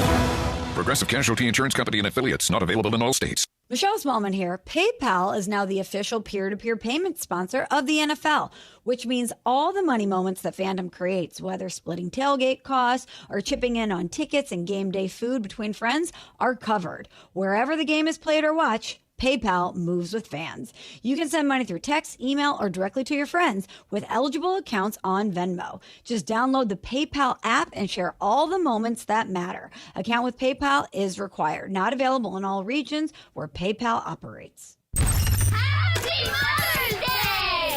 Sedano's going to take care of your mom for Mother's Day. Sedano is going to take care of your mom. What you gonna do on Mother's Day? You gonna celebrate with the mother? Thanks to Burke Williams. 8:02. The Sedano and Cap Morning Show on a live in between Tuesday, presented by Providence. Cappy on this day in 2000, the #1 dance track, Enrique Iglesias. Be with you. Where are you? Well, I want to be with you. Yeah, I know. I want to be with you, Deuce. Yeah. We're And going to be Sedano wants together. to be with Mom. Oh, yeah. Sedano's taking care of your mom. Yes, What a he- great promotion. Sedano's going to take care of your mom. More details. Keep listening for your cue to call. You can win Mom that 80-minute facial. Part of the... Why are you laughing? Yeah, what's Gonna so get me funny in about trouble, that? All right? The ultimate Mother's Day experience, thanks to Burke Williams. Hey, make ESPN sure you Lazy. crank Enrique Iglesias because moms love Enrique. Right, my mom loves it. When my mom Angela is listening to Enrique, watching Sedano in those tight trousers, she yeah. loved it. Oh, wow. Wow. Oh. How's Mucho feel about that? He likes to watch. Oh, yeah? He's like John Ireland. Yeah, like a sicko who likes to watch. I'm sure Evan Cohen is sitting in ESPN New York, his face turning red, going, I'm not part of this. I'm not part of this. Yeah, leave But me he out is. of this, guys. He is. The great Evan Cohen. You hear on Sports and Like, our morning man, weekdays 3 to 7 a.m. Evan, how you going to take care of Mom this Mother's Day? Hope she flies to Florida to visit my sister. Maybe buy her a plane ticket to visit my sister in Miami. Is that wrong? No, that's My sister actually a great gift. Wait a second. I can kill two birds with one stone. I just realized something. My sister just called me saying she last minute invited my parents to Miami this weekend because one of her kids has a championship like Little League baseball game and hey, they can go for Mother's Day. Yeah. And there's just no way my parents are going to do the quick turnaround like this. Right. And money is not the reason that they would not go because I think they can afford 2 flights, thankfully. But maybe that's my Mother's Day gift. Hey, I know you really would love to go. You don't get to go there that much. I'll pay for it one way, and you'll go to Miami. And then if you come back, you come back. I mean, Wait a that's second. about Did it. you say you were going to pay for her flight one way, as in you'll pay for her flight to get down there, but you won't pay for her flight to get home? Or did you mean that you will pay for hers, but not for your dad's? First one. George has met my mom, I believe, at a kid's Roberta. birthday party. I mean, yeah, well, okay, he gave the name. Anyway, yeah, so, one-way trip, the best Your one mom's for my name is mom for Roberta? Mother's Day. Well, I've never given that out on the air, but we have now. Yeah. So here's the funny thing. So what? I mean, it's just your It's mom's fine. name. It's fine. Last Friday- If you want to go after her, just leave my dad alone. Last Friday, I wasn't on the morning show because I had to get my... I want to take care of your mom, Evan. Yeah, I'm come on taking now. care of the Sounds moms like- today. sounds like you like your Sedano's dad. going to take care of your mom. Sounds like you like your dad a lot more than your mom. That's what it sounds like to me. How'd you figure that out, Cappy? That's amazing. Getting her that one-way ticket, was a dead giveaway. Don't come home, Ma. Well, I don't believe. Well, I let's move on before I say something really stupid. So let me ask anyway. you this. Before we get into the Lakers, Yeah. I loved Minnesota's strategy yesterday. They, against Denver, it was like, we're going to attack their weak defense. Against San Antonio, it's like, we're not changing anything. We're attacking their strength.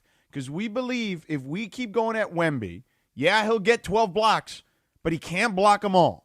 And we're going to tire him out on the offensive end. And because of our relentless pressure on the defensive end or offensive pressure on their defensive end.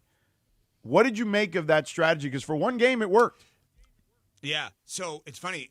So this morning on our show, Courtney Cronin was in for Canty, and I said I thought Wemby just shooting too many threes, and the percentages obviously were terrible, 0 for 8, but I thought that shooting too many threes was a direct result of being tired, and it's easier to do that than obviously attacking the basket. And I said, in theory, if you have to assign Wemby 100% effort, but only on one side of the ball, where the other side is automatically 0, I said I would assign 100% effort on defense. And Courtney, during the whole show, had been saying it's got to be more than Wemby. What De'Aaron Fox gave them was not enough. So to your point, George, if they, as in Minnesota, believes that the supporting cast around Wemby will not pick up the offensive slack with his involvement primarily used and energy used on defense, it is a brilliant strategy. But they went out there and got De'Aaron Fox for this exact reason, to be able to win a game by himself, right, as an offensive player. Udonis Haslam's been saying it on Prime, which I think is just such a brilliant way of positioning it. Your stars get you 2, your coach gets you 1, your role players get you 1, right? So in terms of the number, how do you get to 4 wins in a series? I thought that was just a great way of saying it. I'm going to guess Pat Riley said it at some point first, but maybe I'm wrong, and if not, I'll give all the credit to Udonis, who I love. And I think in that specific case with San Antonio, if they're going to win this series, I don't think De'Aaron Fox is a role player. I think he has to be a star. And if your star can't get you 2 in addition to Wemby, you're in trouble. Yeah, only 10 points scored last night for De'Aaron Fox. And George and I were talking about it earlier. 6 turnovers, Cappy. Yeah, well, and it's a huge part of it, right? I mean, like, protecting the ball, this is something we've been talking about all morning related to the Lakers, because the Lakers had so many turnovers against Houston, but they had 2 really great shooting nights in Games 1 and Games 2 from Marcus Smart and Luke Kennard. For Oklahoma City, and I know I've turned it into, the Lakers, I've brought it home, but for Oklahoma City, they get more turnovers than anybody. They play historically great defense. And so that's kind of the problem going into this series for the Lakers is the turnovers that the Lakers have given the ball up. And for Oklahoma City, they take the ball away. Do you have any hope at all for the Lakers to steal Game 1 like Minnesota did last night in San Antonio? Yeah, I do, because I don't understand why people are dismissing the Lakers. I don't get it. I didn't get it in the first series. I picked them in 7, as you guys know. And in this series, I did pick Oklahoma City today in 6, which I feel like is longer than most people are picking that series to go. And I have to be careful how I'm saying this. I do not believe in any way, shape, or form Luka being out ever is a good thing. Period. Next sentence. I believe the Lakers only having 2 of the big 3 on the floor at the same time allows them to be a little bit better defensively. Now, all 3 could play, and one of them, as George and I have discussed, comes off the bench. In the case of Reeves, I know they moved him back into the starting lineup, but I think that where it's going to start is just simply, Cappy, in a roundabout way, like, I know I'm not directly answering the turnover question, but it's not giving the Thunder opportunities to hunt when they're on offense and the Lakers are on defense. So having less bad defenders out there can totally change this game. And the turnovers, like, just play through LeBron. Just make him the point forward again. Just do that, and just hope the rest of the team can score in ways that he will put them in better positions. Marcus Smart cannot be out there to score, right? When he was with the Celtics, I'm a Heat fan. So when he was with the Celtics, you would know very quickly if he's scoring early, Heat are fine, because it means the offense is out of rhythm. He's not supposed to be the scorer, right? So I don't look at the idea of like, oh, Marcus Smart can get involved. No, if Kennard gets involved, if DeAndre Ayton gets involved, that's cool. You don't want Marcus, obviously Reeves, point guard LeBron, run through everybody else, but Smart defense first, and then maybe some late game stuff, but he cannot be scoring early in my mind. All right, Evan Cohen, bringing it this morning, George. That was very hardcore basketball. That was really hardcore. No, that was really good. Yeah, I think that they're in deep trouble, personally. Look, the Lakers, you're saying. Correct. And Yeah. I just think that the reality is you're putting too much on LeBron. You're going to need Austin Reeves to hit his level. I don't know if that's possible, as quickly as he's come back from this injury. And the reality is, if you turn it over against this team, you're done. Like the 20 turnovers you had against the Rockets, forget about it. If you have that in this game tonight, you're going to get blown out by 30. Okay? So Sedano, let me ask you a quick question on that. Would you quick shot it, or would you hold the ball as long as possible? No, I would. Quick shot. No, I move. No, Yeah. I would move. I would less dribbling, more ball, more passing. Okay, more just getting the ball on the move.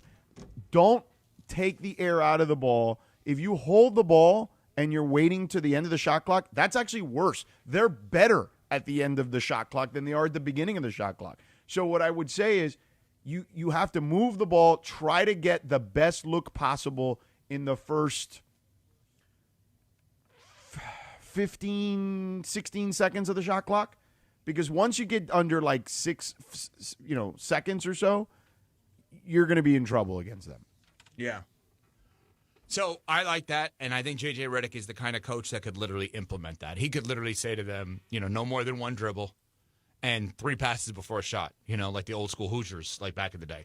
I think they can do that. I think J.J. Redick is looking for what you just said, George, is like what analytic advantage can I figure out and how can I institute it? Because here's like when people blame analytics for things, like it's certainly at times we feel too analytical, but it's not recognizing numbers.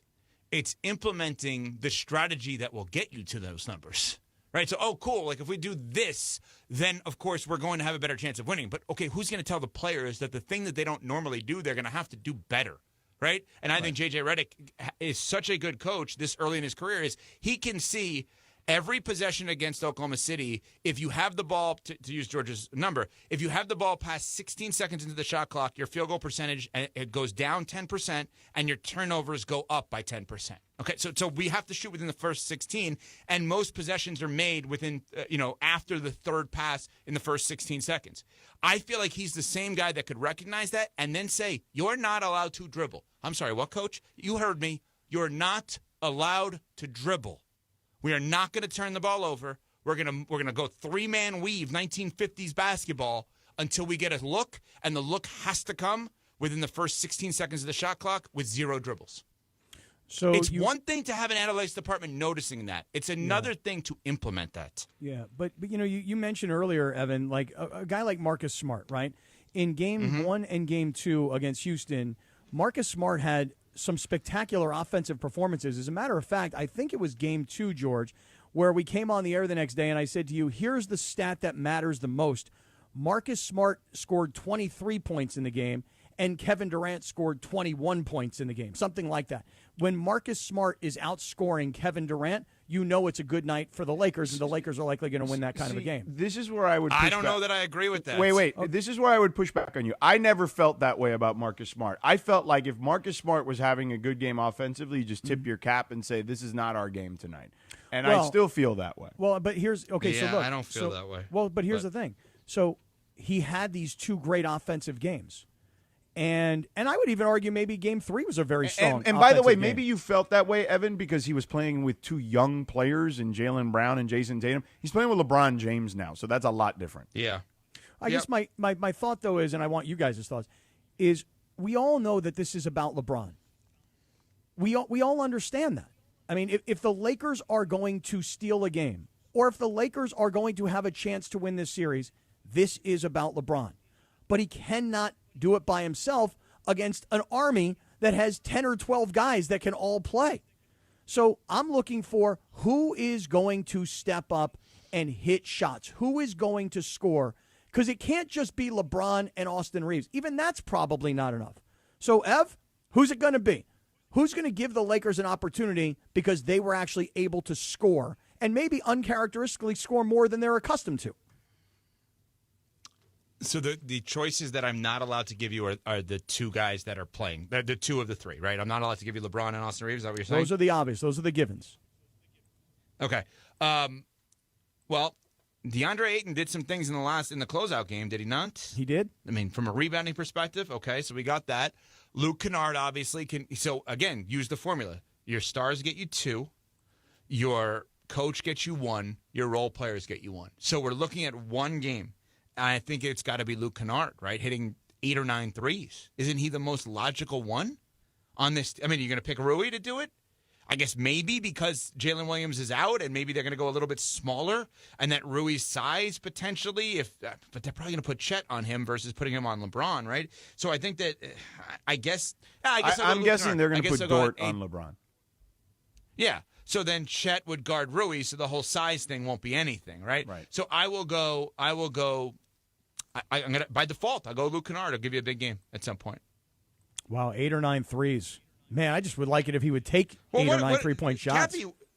Cappy, what are my other options? No, you don't have any. Jared Vanderbilt. No, but I like him defensively. Yeah, you're not So going to get anything. what are my other? Is there anybody, George? When George and I lived in the same place in South Florida, when we would go to the postseason and cover Heat games, and there would always be a dust off. And what I mean by that is, Eric Spoelstra would look at his bench and be like, man, let me dust off this guy. Like, nobody knew was on the team. And Rashard Lewis would hit 4 threes. You'd be like, I didn't even know he was there, right? Mm-hmm. Is he still alive? And then he would, like, hit those. Is there any, quote-unquote, dust-off guy that JJ could look down the bench and be like, let me just dust off this guy and see what he could do? Not really. Is there anybody like that? No, they don't have, like, one of those veteran guys that hasn't played a ton. That James just, Jones. Like, can come in. They don't have, like, those guys on this roster. Even a guy like Laravia is probably the closest, but he plays. Yeah. So right, it's that's different. Plays. Right, so he's not getting dusted off. Ain't nobody dusting off Maxi Kleba to come out and save Well, the there you go, Lakers Maxi offense. Kleba. There's your guy. All right, dust him off. Nah. He ain't going to do anything. Do we need to dust off Morales? Is he alive? What happened to Morales here? Is Morales the dust-off guy? Hey, Chris. Sorry, we I was in the other room for a second. We liked the silence there because we didn't know if he was actually behind his mic. I was in the other room and I ran quick. I was listening in the other room, but I was trying to work on this Sedano takes care of mom thing we're doing in this hour. Sedano's going to take care of your mom. You ran? I don't believe you ran. Wait a minute. I got a fine heart. I run now on the treadmill, not just walk. I'll run 5 minutes, 5 minutes walk. Wait a second. Hold on. At what mile per hour are you running on the treadmill? Like 5, not That's fast. a 12-minute mile. 5 is pretty good. But I'm not running a mile. I'm running for a few minutes just to get the heart rate up. Do we have a breaking news sounder? Oh, yeah. I think we need a breaking news. Morales runs. I don't understand First how sources, this Chris turned, Morales how is now you running. turned how you turned me during your basketball ball knower segment. You turned it into calling me fat. I don't understand how that worked. Wow. When did that happen? We were trying to give an example of the dust off. It's like, hey, who could provide a spark? And since we haven't heard from you, we brought you up as the dust off. You weren't there, and you said you ran in. And now the breaking news that you run 5 miles per hour on the treadmill, which is excellent. That's pretty good. 5 miles an hour, 12-minute mile pace. That's not terrible. And by the way, a lot of people get started that way. Walk 5 minutes, jog 5 minutes. Walk 5 minutes, jog 5 minutes. Very good. Very, very good. I'm impressed. I did not know that. I like to dust off Cappy. I like to throw that high curveball. Yeah. Fast like Don Drysdale back in the day. Oh, yeah? See Cappy jump back. That's the dust off? That's not the brush back? All right, I guess it could be a brush back. Yeah, it's a little different than a dust off. All right. Yeah. So, Evan, what you think OKC in 6? All right, so what do you think in the other series? I did coming into this until now. You guys have basically made me rethink this. I got to tell you, as we're having this conversation and truly vetting this out, because obviously we've gone more in depth here than we went in our show, because the two people I'm talking to know way more about the Lakers than I do, obviously, and Cappy. And the reality here is now I'm not sure. So do you think that's some horrible pick that I just made? No, I don't think it's a horrible pick. I think 6 is a little ambitious, but I mean, I wouldn't think that if it wins 6, hold on, if it wins 6, I'd be like, man, Lakers fought their ass off, you know? Yeah, right. Lakers made it competitive. So, but if you were to poll every Sedano and Cap fan right now, what would be give me the ranking? Well, they think they're going to win the series. Right, Lakers in 7. Really? Yeah, we did a poll yesterday of like 200 people in like 5 minutes, and it was 38% were like Lakers win. Wow. Yeah, because I would think most common. I mean, Laker fans, unrealistic. They are a confident bunch. Yeah. All right, how about they this believe? One? What's more likely, Lakers in 7 or Thunder in 4? Oy vey. That's a good question. Oy vey. Very good. Thunder in 4 is more likely than Lakers in 7. Sadly, unfortunately, wow. That's what Vegas would say. But I'm sticking with my prediction of Lakers in 7. Nothing. I don't think either is likely, to be honest. Ev, there's not one thing that we have discussed here this morning that gives me the confidence to believe that the Lakers will win this series. I was telling George earlier this morning, in just looking at all the numbers, every single number suggests that Oklahoma City is going to run the Lakers off the floor. I'm banking on nothing having to do with numbers. I'm banking on the human spirit, the will, the heart, the belief of LeBron James leading this Lakers team to a 7-game series and a victory. Listen, I for my sake, I have to do game 3. I want this thing to be competitive, okay? So I want it to be 1-1 coming back to L.A. in the worst way possible. Because if it's 0-2 and they've gotten slaughtered in 2 games, that's not going to be fun. And by the way, the one game it's going to be 0-2. What's that? I said at this point, it sounds like you think it's going to be 0-2. Unfortunately, I mean, but if it's 0-2 and it's competitive, like I'll take that coming back home. Yes. Mm-hmm. Yeah.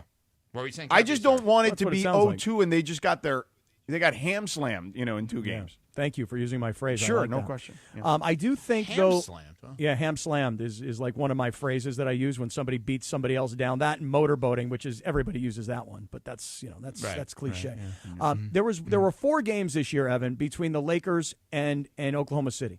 Oklahoma City won those games, all 4 of them on average by like 30 points. Yeah. There was only one of the 4 games where Luka, LeBron, and Austin Reeves all played in the game, and they still got hammered. Otherwise, LeBron missed game 1. Austin and Luka missed game 3 and 4. I mean, just every data point, though, tells you that Oklahoma City is significantly better. And I said it to George yesterday. Pick out your favorite movie where there's one warrior and he's taking on an entire army. And I brought up the movie 300, and people started hammering me yesterday going, but you realize the one guy got crushed. I'm like, no, I didn't see the movie. So that's so you to use an analogy of a movie and then didn't see the movie. Oh, my God, it's so great. So great, Casey. So I'm thinking like Gladiator. I'm thinking like LeBron Maximus. has to Better be Maximus. analogy, although he did die as well at the end. Yeah, right. So I didn't see Gladiator. I did not see that. That was a perfect analogy. Remember in Gladiator when the guy did the thing with the other thing? That was amazing. And that reminds me of this that series. Thing. I didn't see it, but that thing. With the the thing with that the the guy thing. did with the thing. Well, so if you think it's going to be 1 on a gazillion here, the 1 can only be LeBron. So in reality, LeBron taking down Oklahoma City, in theory, you're saying basically kills him for the next round, though. Because now it's like, all right, so he just needs to play his butt off to get Luka to come back. And I don't know, when is that going to happen? Because we haven't even talked about that. Well, Shams told us yesterday on NBA Today it's a week-to-week thing. Well, that's not a good sign. No. That's not a good sign. No, but paint this scenario. You ready for this? Here's what happens. Mm-hmm. The Lakers somehow find a way to beat Oklahoma City. Right. The Timberwolves find a way to beat Wemby and San Antonio. Now, do you believe that's possible now, Evan, after Minnesota won game 1? Yes. Yeah, I agree. I'm not saying they're going to. I just think what you have with Minnesota is a completely fearless basketball team. And experience. You could put that team, I mean, we forget, 2 straight years conference finals. You could put that team right now against Oklahoma City. They would not bat an eye. They'd be like, all right, let's go. Like, they just seem completely fearless.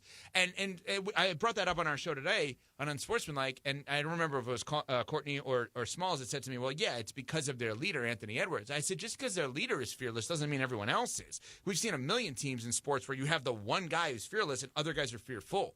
This team seems like a group of fearless people that became fearless when they joined forces with one another. I don't know that Gobert was like that in Utah. I don't know that Julius Randle was like that with the Knicks most recently. I just think that this group together, I think you have 3 teams in the West that definitively could win the championship. And if somehow, some way the Lakers got to the finals, I would then say, well, then they could win the championship also. Breaking news, a team in the finals could win the championship. Nice. I'm just saying, yeah, it's new. I learned it from Gladiator. I just look at 3 of these teams and say they will not back down to anyone. And I think the Lakers have to navigate their way through these games to figure out strategies where the other 3 are just like, all right, let's go. So the Lakers are not fearless. The Lakers are fearful. Well, no, I think LeBron is fearless. Fearful. Well, LeBron is, but I think the rest, you don't think at any point Austin Reeves today, and I'm not saying he's scared in any way, shape, or form. You don't think at any point he's like, all right, what am I doing when they're hunting me? Like, that's something extra to think about. You think anybody in the T-Wolves starting lineup is worrying about that? Anybody there? Do you think anybody in Oklahoma City is worrying about being hunted? right? Like Jalen Brunson probably has that fear, not fear. He's probably worried about that a little bit, but if you score 27 points in the first half and you're up by 40, if the other team goes on a 20-0 run because you can't play defense, it don't matter, right? And I don't know the Lakers have the capability to have a 27-point first half by anybody outside of LeBron, maybe Reeves, you want to say, but I don't see that happening. That's the problem. Wow, we have really we've done a number here this morning on really just really made a mess of everything. Yeah, I mean, really taking like what I was trying to present as real hope and real belief and the human spirit and the will. I know, and then all the information just says, gosh, the Lakers got no shot. Come on, listen. After you gotta believe. You beat down the spirit. I need one of those 80-minute facials now at Burke Williams. Yeah, you're going to get one. Is that the one you got, Sedano? Did you get the 80-minute No one? facial for me, just the massage, and then I did all the spa treatment stuff. Like what do they do for 80 minutes? The dry sauna, the wet sauna, the cold plunge. They're going to pop all those blackheads on your nose. That's what they're going to do. Well, I don't have that many blackheads. Wow. Those For 80 are minutes? freckles. No, Those but are I'm freckles. saying, but you don't even know you got those blackheads on your nose until that esthetician, is that what that's called? Yes. Starts taking her fingernails and like popping them, and No, then they use stuff a thing. starts They use a oozing out of thing. your mouth, or They use a out of your thing. nose. Yeah, they use the thing. Yes, Evan. I was just going to say, what a job by Sedano. In the Burke Williams video I saw on the Oh. ESPN LA social media, in a robe. Oh, just so hot. that is it, you know? Let me I tell you was something. I've gotten impressed. more people message me or text me about that robe than anything else I've ever done on this radio station in 10 years. Have you thought, George, this is a serious question. Robe model. Have you thought at all about now being a full-fledged robe guy, and anytime you do the show out of studio, to just do it in a Just robe? be in my robe? I should do it one day. I don't actually own a robe, which is funny. We'll get Burke Williams to send you a robe. Yeah, have them send me You know one. what? Morales, now you know a Mother's Day gift to get for George. You should get George a Mother's Day gift, a robe. I once worked with somebody who exclusively did shows in robes, and it worked very well for him. Yeah, but that You guy saw is the chest hairy. hair popping out. That guy's hairy. Yeah, Sedano's a smooth boy, so Yeah, it'll I'm look even smooth. better. Yeah. He's a smooth boy indeed. Yeah. Yes, he is. Did you know that, Evan, that Sedano's a smooth boy? I'm learning it now, but he looked good in the robe, and Burke Williams, the whole setup. I think that was great. You looked comfortable. Yeah, You very know, I was comfortable. so very relaxed. so relaxed. Yes, Yeah. very relaxed. You don't own a Have you robe, thought huh? at all? You said you're doing Game 3, right, of the Lakers. Do the game in a the robe? Thunder. Yeah, have you thought about that? Just throwing that out there. You know, I'll run it up the chain and I'll see what they think. Look how cute he is in this Do robe. you We're think, looking like, at it now. How come more people don't wear robes in public? I'm not saying with nothing underneath, but like if all of a sudden Cappy and I are at the ESPN LA suite and we're on our fourth dessert together, the two of us, when the dessert cart comes out there, and Cappy and I are just both wearing robes, would we be frowned upon? We and shouldn't can be. Carlo now create an image of Cappy and I together in robes? Yeah, we're just a couple of guys messing around. That's what we are. You know what, Evan? I'm going to make it wanna be robe three-dimensional. guys. I'm going to make it three-dimensional Let's for be him. I'm robe coming guys. back. I'm coming back in the next segment in robe. Okay. Okay, there you go. Let's be a robe guy. Well, Cappy and Now I are wanna be a robe protein guy. boys, so now you Oh, yeah. can be robe boys. That's right. Let's go. That's right. Let's go. The great Evan Cohen. You hear on Sports and Mike weekdays, 3 to 7 a.m., leading into this show. Protein boys, huh? I can't wait to bring I up to think I may have Michelle. change my pick tomorrow. Can't wait to bring up to I'm not gonna Michelle go on Thunder in Thursday 5. that Evan brought us that we're going to be robe boys. Well, we have a smooth she boy. knows. She and I robe talked boy? about the robe thing the other day, how great it was. Oh, okay. And I said to her, we should be wearing robes on the show. We said that. Smooth boy, So she's in. 2 robe boys, and protein boys. I'm a protein boy. And apparently a robe girl, according to Evan. Yeah. Yeah. Tell them about your corn dogs. Oh, yeah. Cappy, tell Evan real quick about your corn dog. 8 Ev, inches. I was took a down- 13er. He took the I last took, 8. I had an 8-inch corn dog on Saturday night at a concert, and I would never order a corn dog. I would never pay for a corn dog, and I would never even want to eat a corn dog. But I got pushed into eating a corn dog, and it was one of the greatest things I've ever eaten. But because I have so much food guilt, I took down 7.5 of the 8 inches and threw away the last half of an inch so that I could convince my brain that I only took a couple of bites. But I took down 7.5 of the 8 inches. It was delicious and horrible at the same time. There's 2 things that are absurd with this. Only 2, as a matter of fact. Number 1, you've never had a corn dog before? No, You I've never went to a had, but I carnival don't. at any- Oh. I have, but I don't make a regular practice of.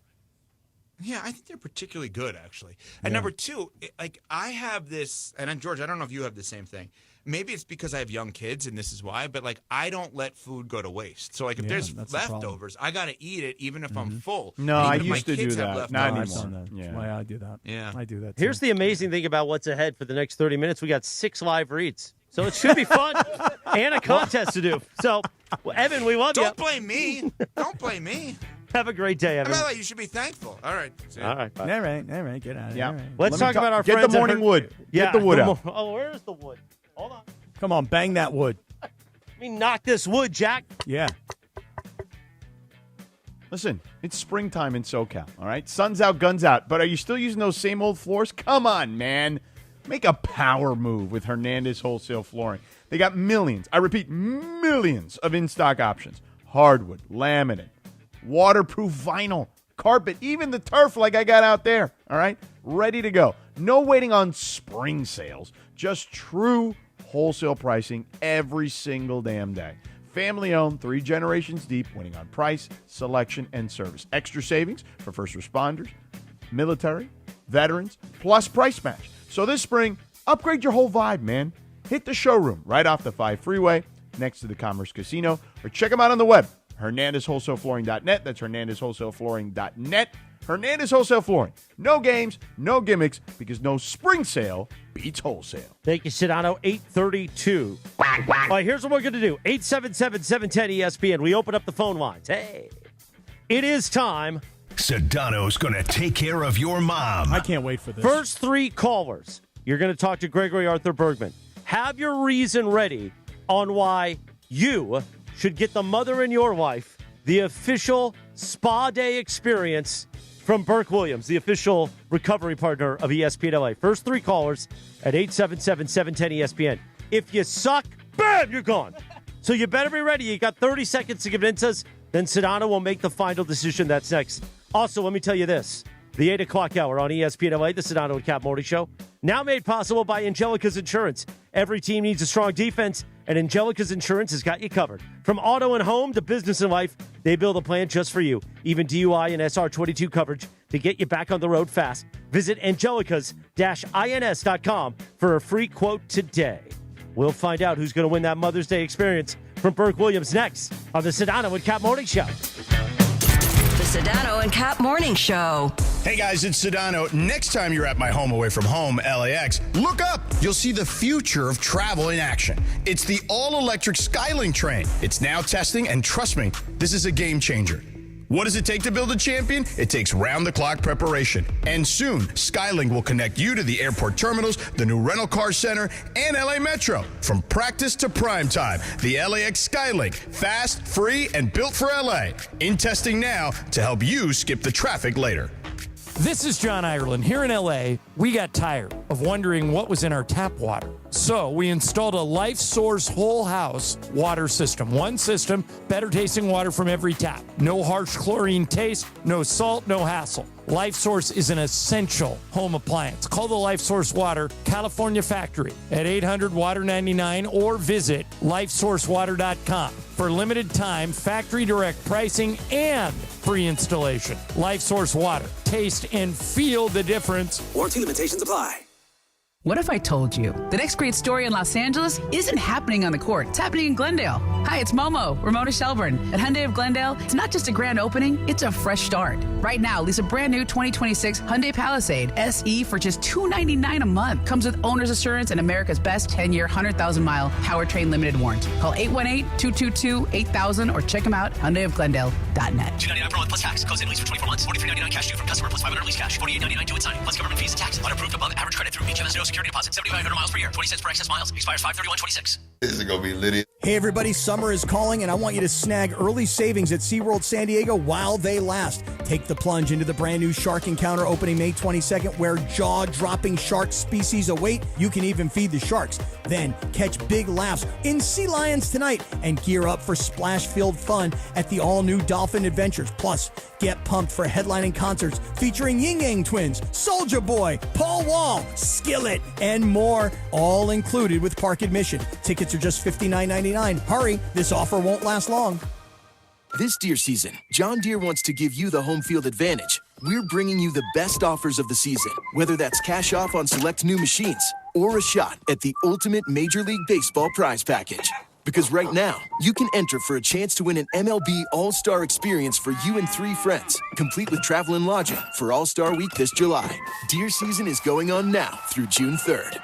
Visit johndeere.com/deer season to enter and view the offers and complete contest rules. Major League Baseball trademarks used with permission. Harry Douglas here. PayPal is now the official peer-to-peer payment sponsor of the NFL, which means all the money moments that fandom creates, whether splitting tailgate costs or chipping in on tickets and game day food between friends, are covered. Wherever the game is played or watched, PayPal moves with fans. You can send money through text, email, or directly to friends with eligible accounts on Venmo. Just download the PayPal app and share all the moments that matter. Account with PayPal is required. Not available in all regions where PayPal operates. Sedano's gonna take care of your mom for Mother's Day. Sedano is going to take care of your mom. What you gonna do on Mother's Day? You gonna celebrate with the mother? Thanks to Burke Williams.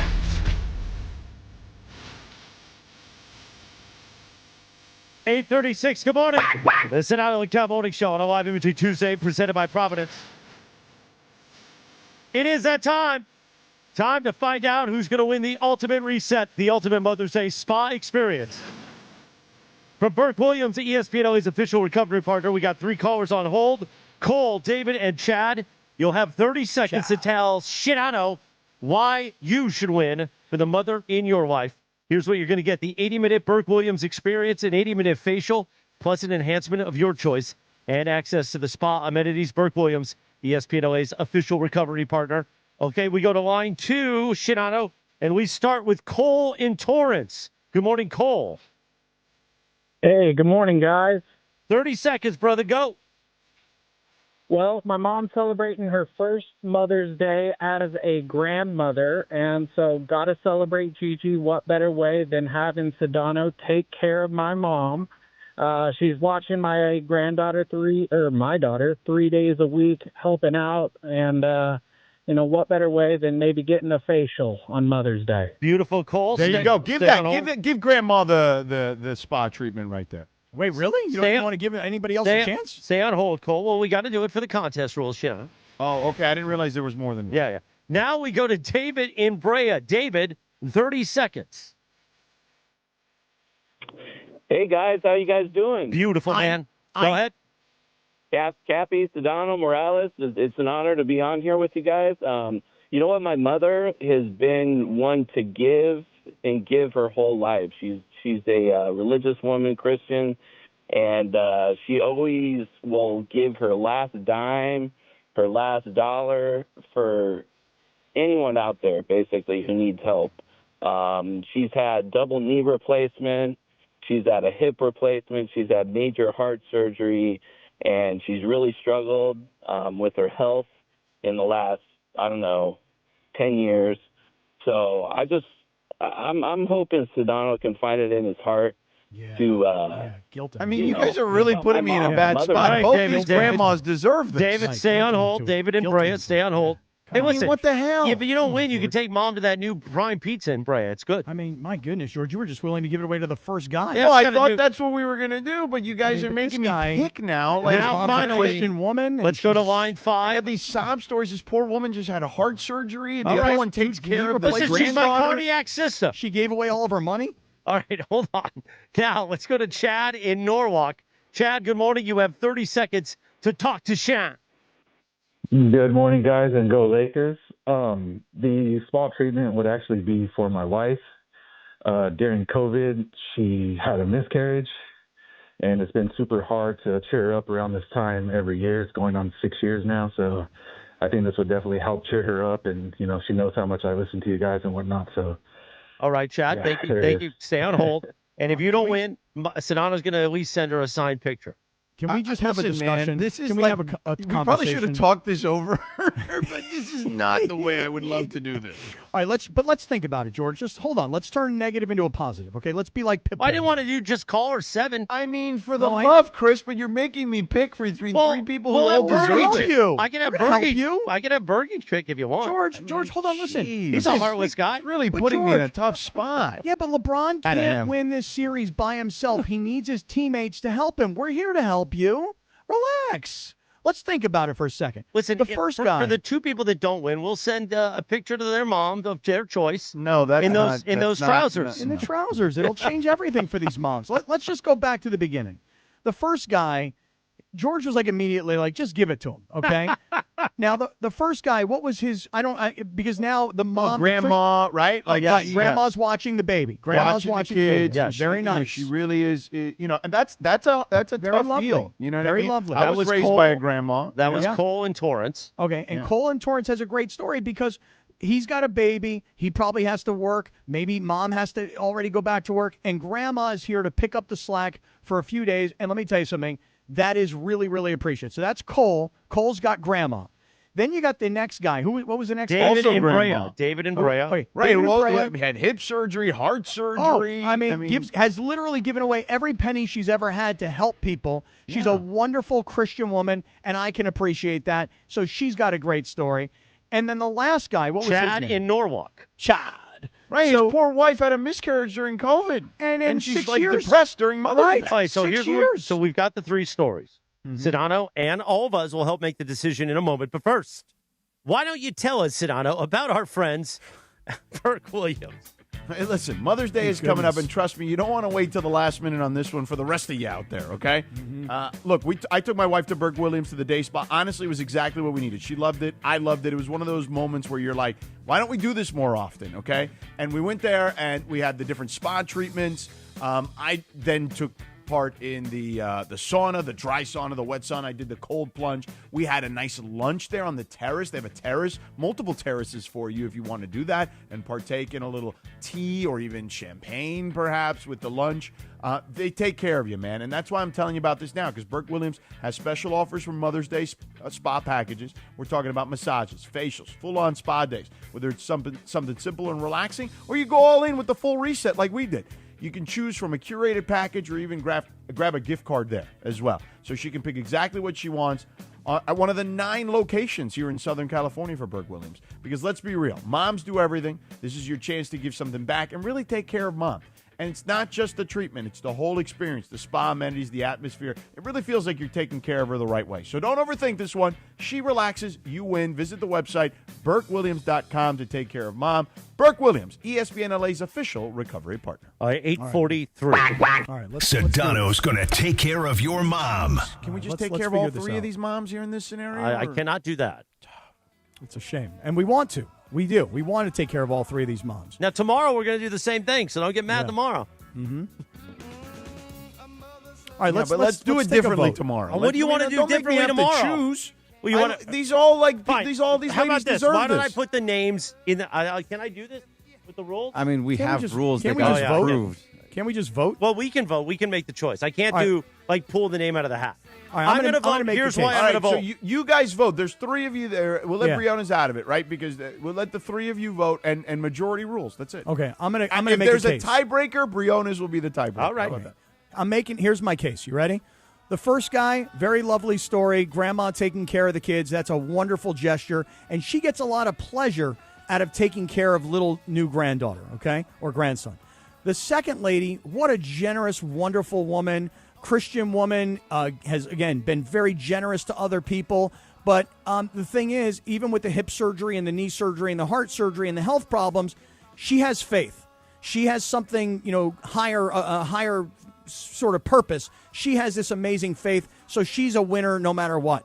The last guy, I understand how much it can affect somebody to have a miscarriage and to, for all these years later. So for me, all wonderful stories, all great guys for calling in with their moms or their wives. I'm going to vote for guy number 3. Let's see if Burke can put a smile after an 80-minute facial on that young lady's face for Mother's Day. Okay, so you vote Chad in Norwalk. Bergie. So the first guy, what's his name? Cole in Torrance. Cole in Torrance. It really sounds like my mom and how she's been helping out my brother who has two little kids. It sounds going there 3 times a week, really helping out. So it's kind of hitting my heartstrings with that. Yeah, it's hitting home with that one. So I'm going to go with the first. And here's the thing. I am voting not based on heartstrings. I am voting based on imaging, which is part of what I do. And Cole from Torrance, you were right dead on with the branding and the imaging. Good morning, Cole. Congratulations. You win.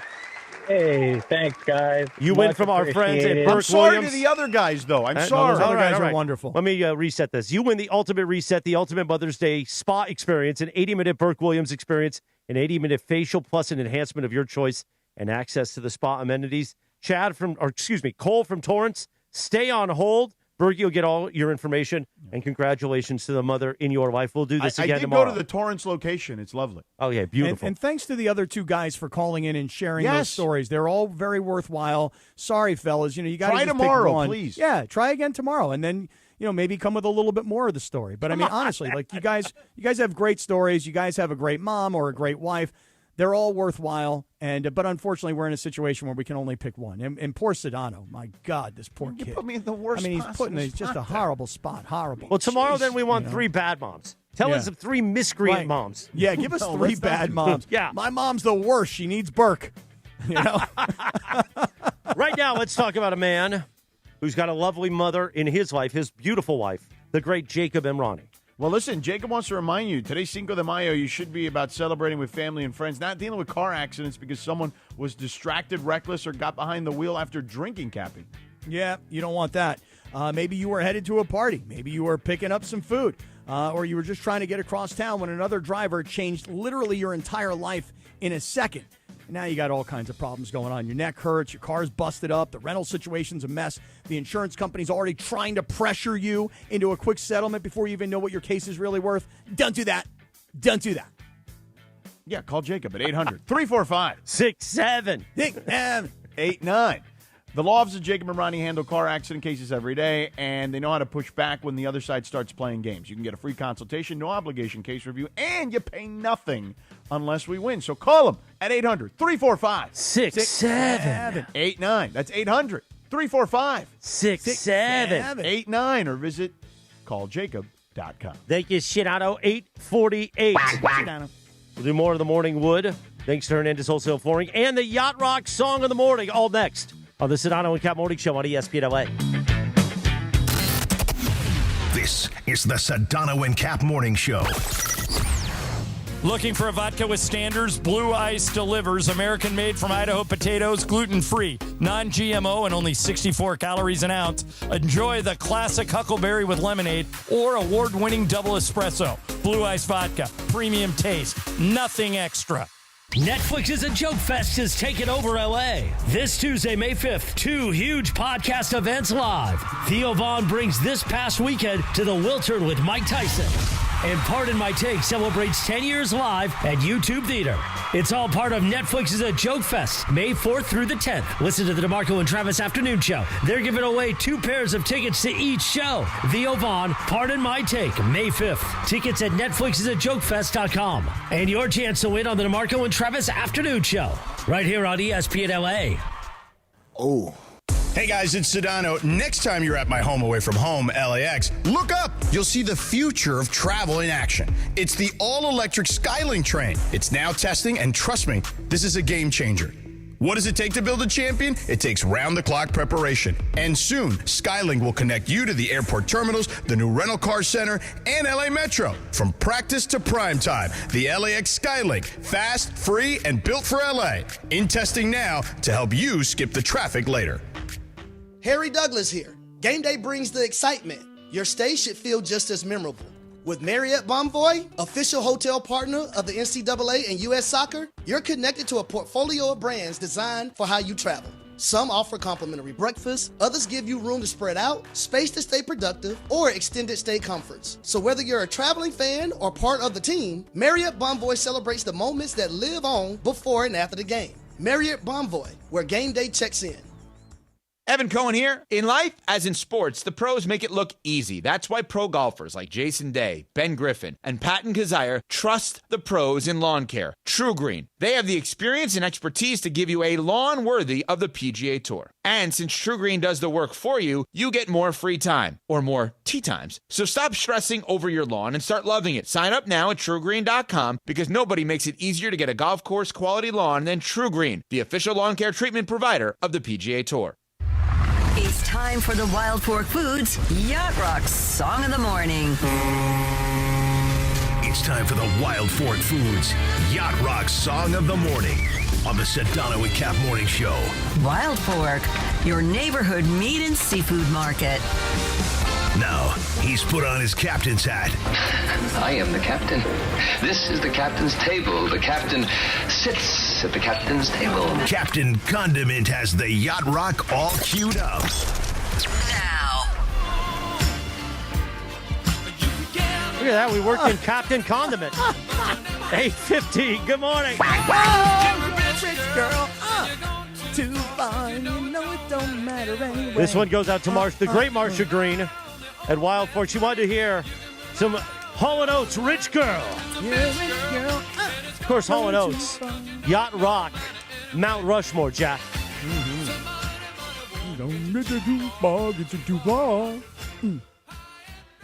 Oh, nice, man. Nice.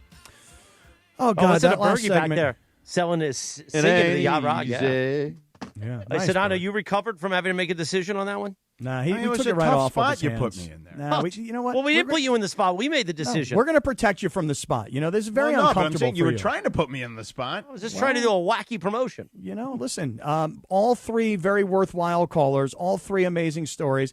And I'm hoping you guys will lay it on even thicker in the next couple of days, make Sedano squirm even more. That was fun for me.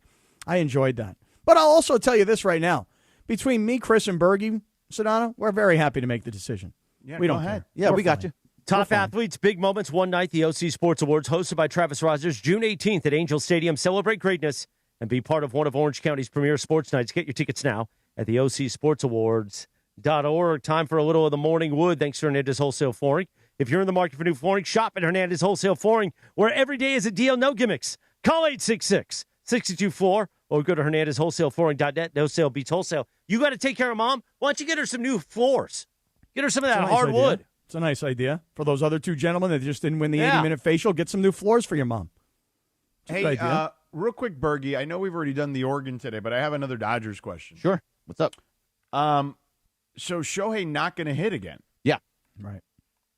Yeah, he's so, do you like the decision to not let him hit, considering he's been struggling at the plate a little bit?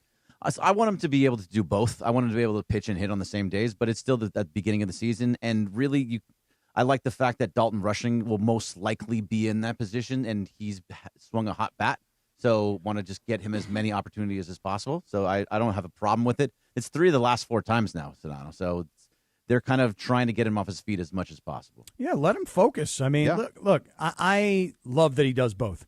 And I always love it when he pitches and then has to hurry up and then go lead off, especially, his first at bat of the game. Like, to me, I find that to be very exciting. But it's still early in the season. It is true. He has been struggling at the plate. I think, Berg, you had the stats earlier. He was 0 for his last 17. Guy hasn't had a hit. Now he's walked. He's got on base. He's scored. So he's contributing, but he's human. And as a human being, protect him. And, let him go out there and pitch, and let's just see what happens when he focuses. We won't be complaining if he throws a no-hitter and he doesn't hit.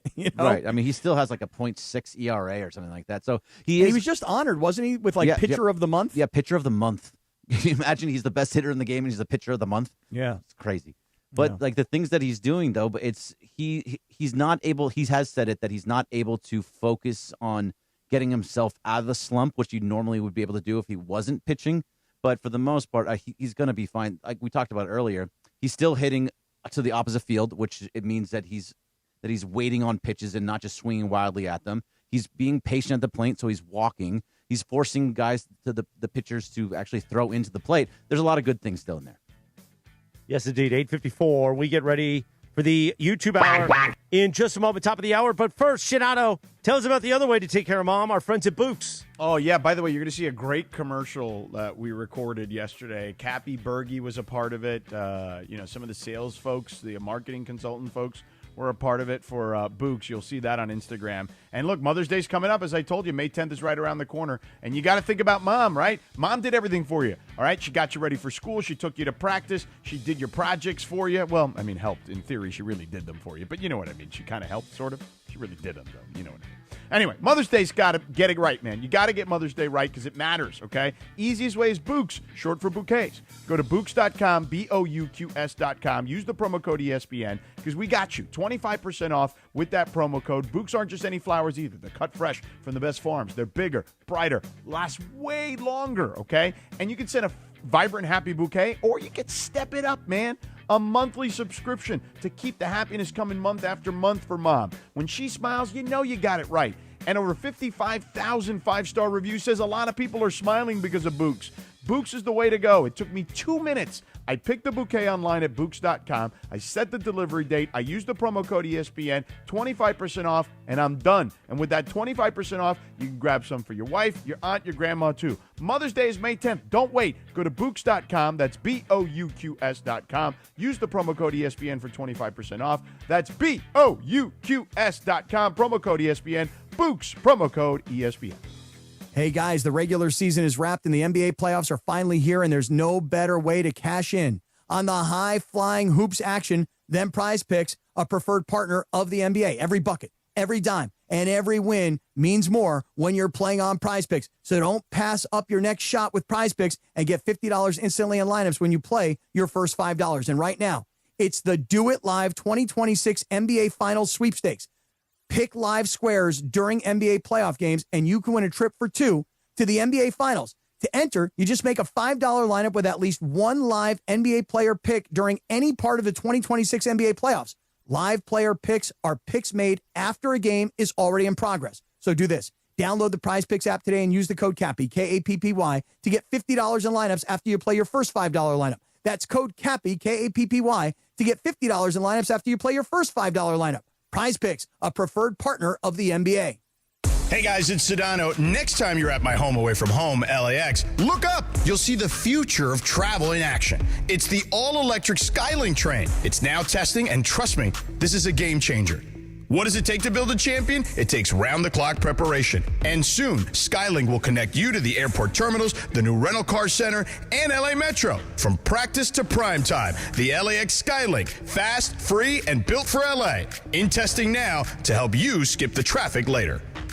We all hear the radio ads about the IRS. They tell you to be afraid, to be scared, and they try to frighten you into calling. I'm not here to do that. Tax Relief Advocates is different. TRA is here to tell you that if you owe money to the IRS, whether it's $5,000, $50,000, or $500,000, we have a solution. It doesn't matter if you're sitting in your car, at work, or with your kids. No matter where you are, call now. 800-575-1482. Don't lose hope. TRA can eliminate or reduce what you owe to the IRS. Generous programs are now available that can give you a fresh start. Our passion is taxes and helping individuals fix their IRS problems. We have over 1,000 five-star reviews on Google and an A+ with the Better Business Bureau. You don't need to be afraid of the IRS any longer. End your tax nightmare today by visiting us online at TRA.com or call 800-575-1482. That's 800-575-1482. Tax Relief Advocates. Real solutions for real people. Hey guys, it's Sedano. Look, Mother's Day's coming up, and trust me, don't wait until the last minute on this one. Just recently, I took my wife to Burke Williams Day Spa, and honestly, it was exactly what we needed. She loved it. I loved it. It was one of those, why don't we do this more often moments? And right now, Burke Williams has special offers on Mother's Day spa packages across their 9 Southern California locations. Massages, facials, full-on spa days. Visit BurkeWilliams.com and take care of Mom. Burke Williams, ESPN LA's official recovery partner.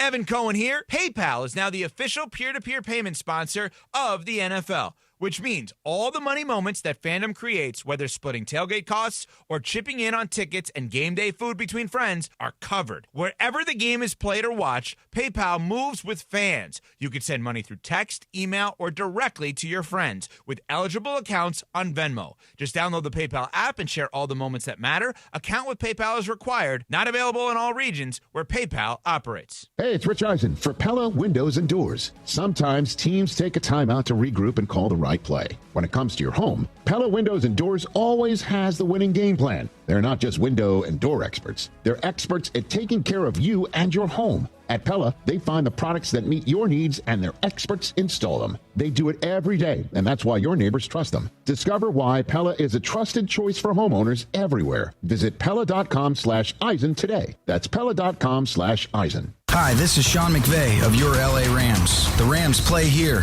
KSPN, Los Angeles. 710 ESPN. A good karma brands radio station.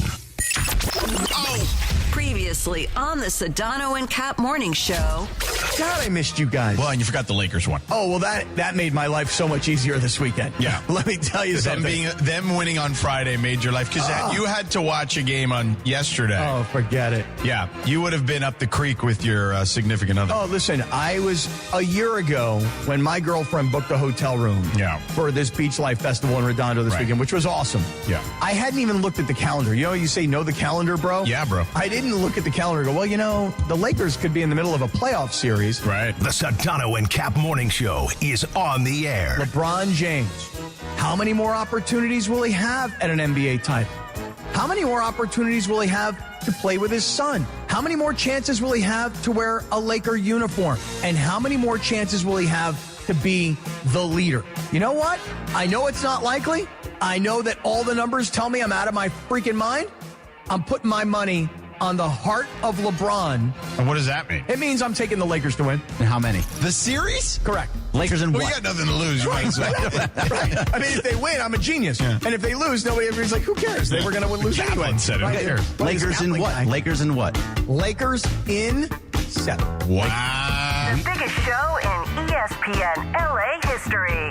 Hi, this is DeAndre Ayton of your Los Angeles Lakers. This is the Sedano and Cap Morning Show.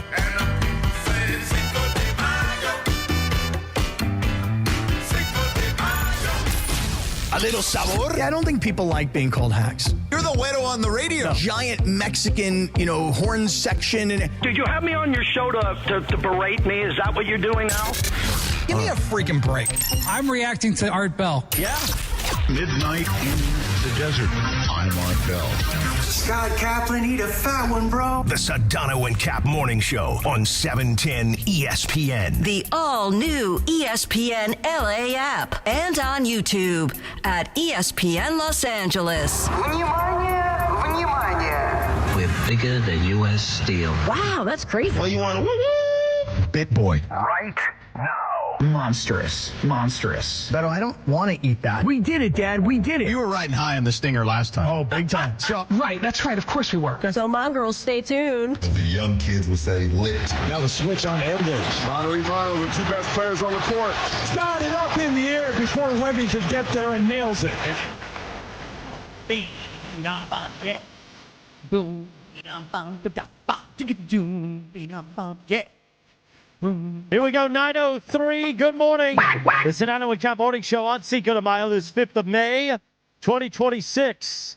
The YouTube hour is here.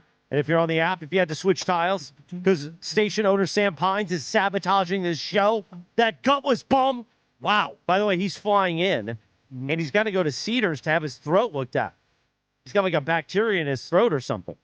I'm like, thank God you're coming here where we all have to use our voice. You better not give me that bacteria, sucker. yeah, somebody better get him a medical emergency kit immediately. Seriously. Meanwhile, I don't really have a meanwhile. Why don't you do the love boat?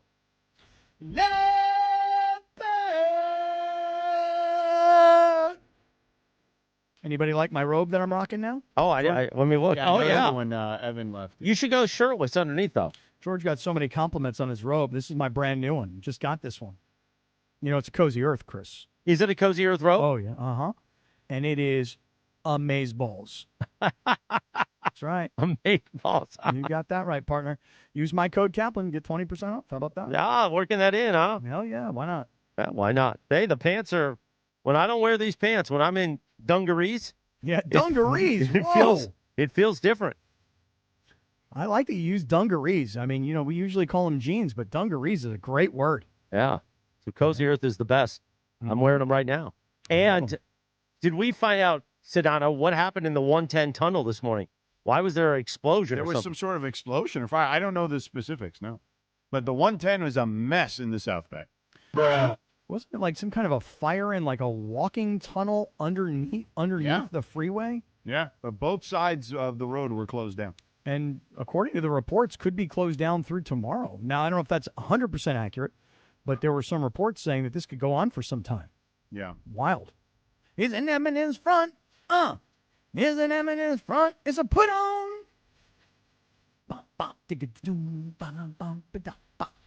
Tonight, coverage will begin at 4 p.m. on 7:10 a.m. Yeah, with the Toyota Lakers countdown to tip off with Beto Duran. Tip off at 5:30 from Oklahoma City. Hear the coverage with Johnny I, Michael Thompson. That's here on your home of Lakers basketball, ESPN LA. That means it's a short lit, but I am going to go after Travis hard. Why? Because I annoy him. Like, that's the bit that I just torture him on lit. So I've got to fit it all into 1 hour. I'm just going to Project Suffocate's going to be on Travis today. And DeMarco doesn't like him anyway, so DeMarco will join in. We'll just smack around Travis like a rag doll. Wow. Come on, take it easy on the guy. The guy's got to host these OC Awards in June, Take it easy on the guy. Yeah, but he's happy now. He's a Ducks fan. Oh, I bet he is happy. Quack, quack. After the Ducks knocked out Edmonton, and then I was watching a little bit last night, but my son was giving me a hard time. He's like, why are you guys not talking any hockey? And I'm like, I don't know, just the kind of way it goes. I love Justin. He just knows everything about everything. He knows about golf. He's a program director too. Well, he's into the NHL, and that's kind of the thing. Well, you know why we have to root for the Ducks? Not just because they're Southern California, not because my house is 5 minutes from where they play, but they're facing Golden Knight, the Golden Knights of Vegas. And they lost last night 3-1. You know who's trying to be a front runner, as always, for the Golden Knights? No, who's that? You know, Berg, you. I don't know. I don't know. No, I have no idea who you're talking who. about. Who's a front runner in for the Vegas? Golden Knights? You know who? Who? Dana White? Yeah, Dana White. Let's go with that. Let's go with Dana White. Is that who it is? Dana White? Is that no, a guy who's trying to be a puckhead, JT the Brick. Oh, come on, man. You know what? I didn't miss you yesterday. What about Friday? Did you miss me Friday? I didn't hear then yet on Friday either, so no. Oh, okay. But otherwise, yes. All right. Although, Chris, you didn't really miss us, did you? No, not at all. So here's the great thing. Cappy calls me yesterday, and I'm on the road. Right. And I was running a few errands, and I see the phone pop up. And Sedano, I'm thinking, oh, here we go. This is the check-in. So I pick up. I'm like, yo, what's going on? And he's like, hey, man, just checking in. Right. I'm like, yeah, what's going on? I'm great. He's like, so how you feeling? How's everything going? I go, I feel amazing. He goes, you hitting some balls? I go, actually, I'm taking a break from work right now to go hit some balls. You know what inspired me? Because I played Saturday. I hit balls Friday. But what inspired me to get a little range time in yesterday? Tell me. He's on our YouTube. He's working on the social today. Dean Frank Sports. I saw his post yesterday of him swinging. This kid smacks Whitey around. The way he hits a golf ball, I was like, you know what?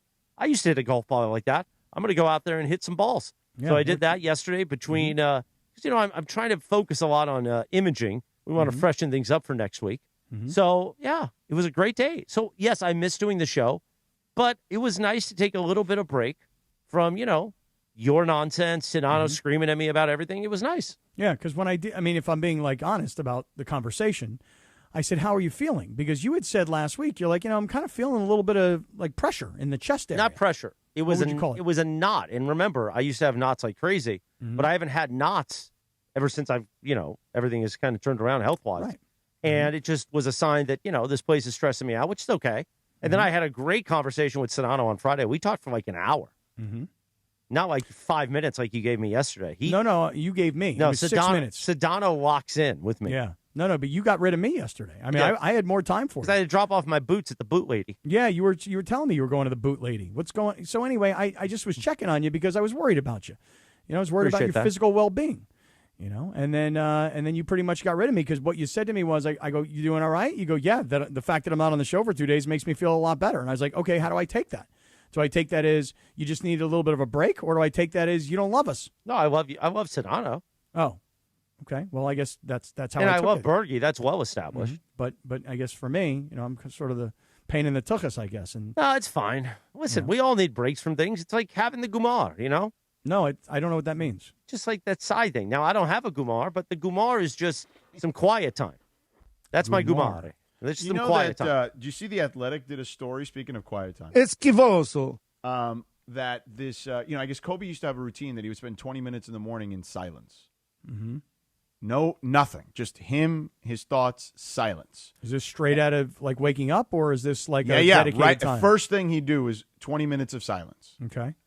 And it would help him focus the rest of the day and prioritize. And just him and his thoughts. So this young lady at The Athletic is doing it, and she's like monitoring it and like doing like video updates. She did the story, the written story, but it's fascinating to hear her understand like the clarity that she gets from it.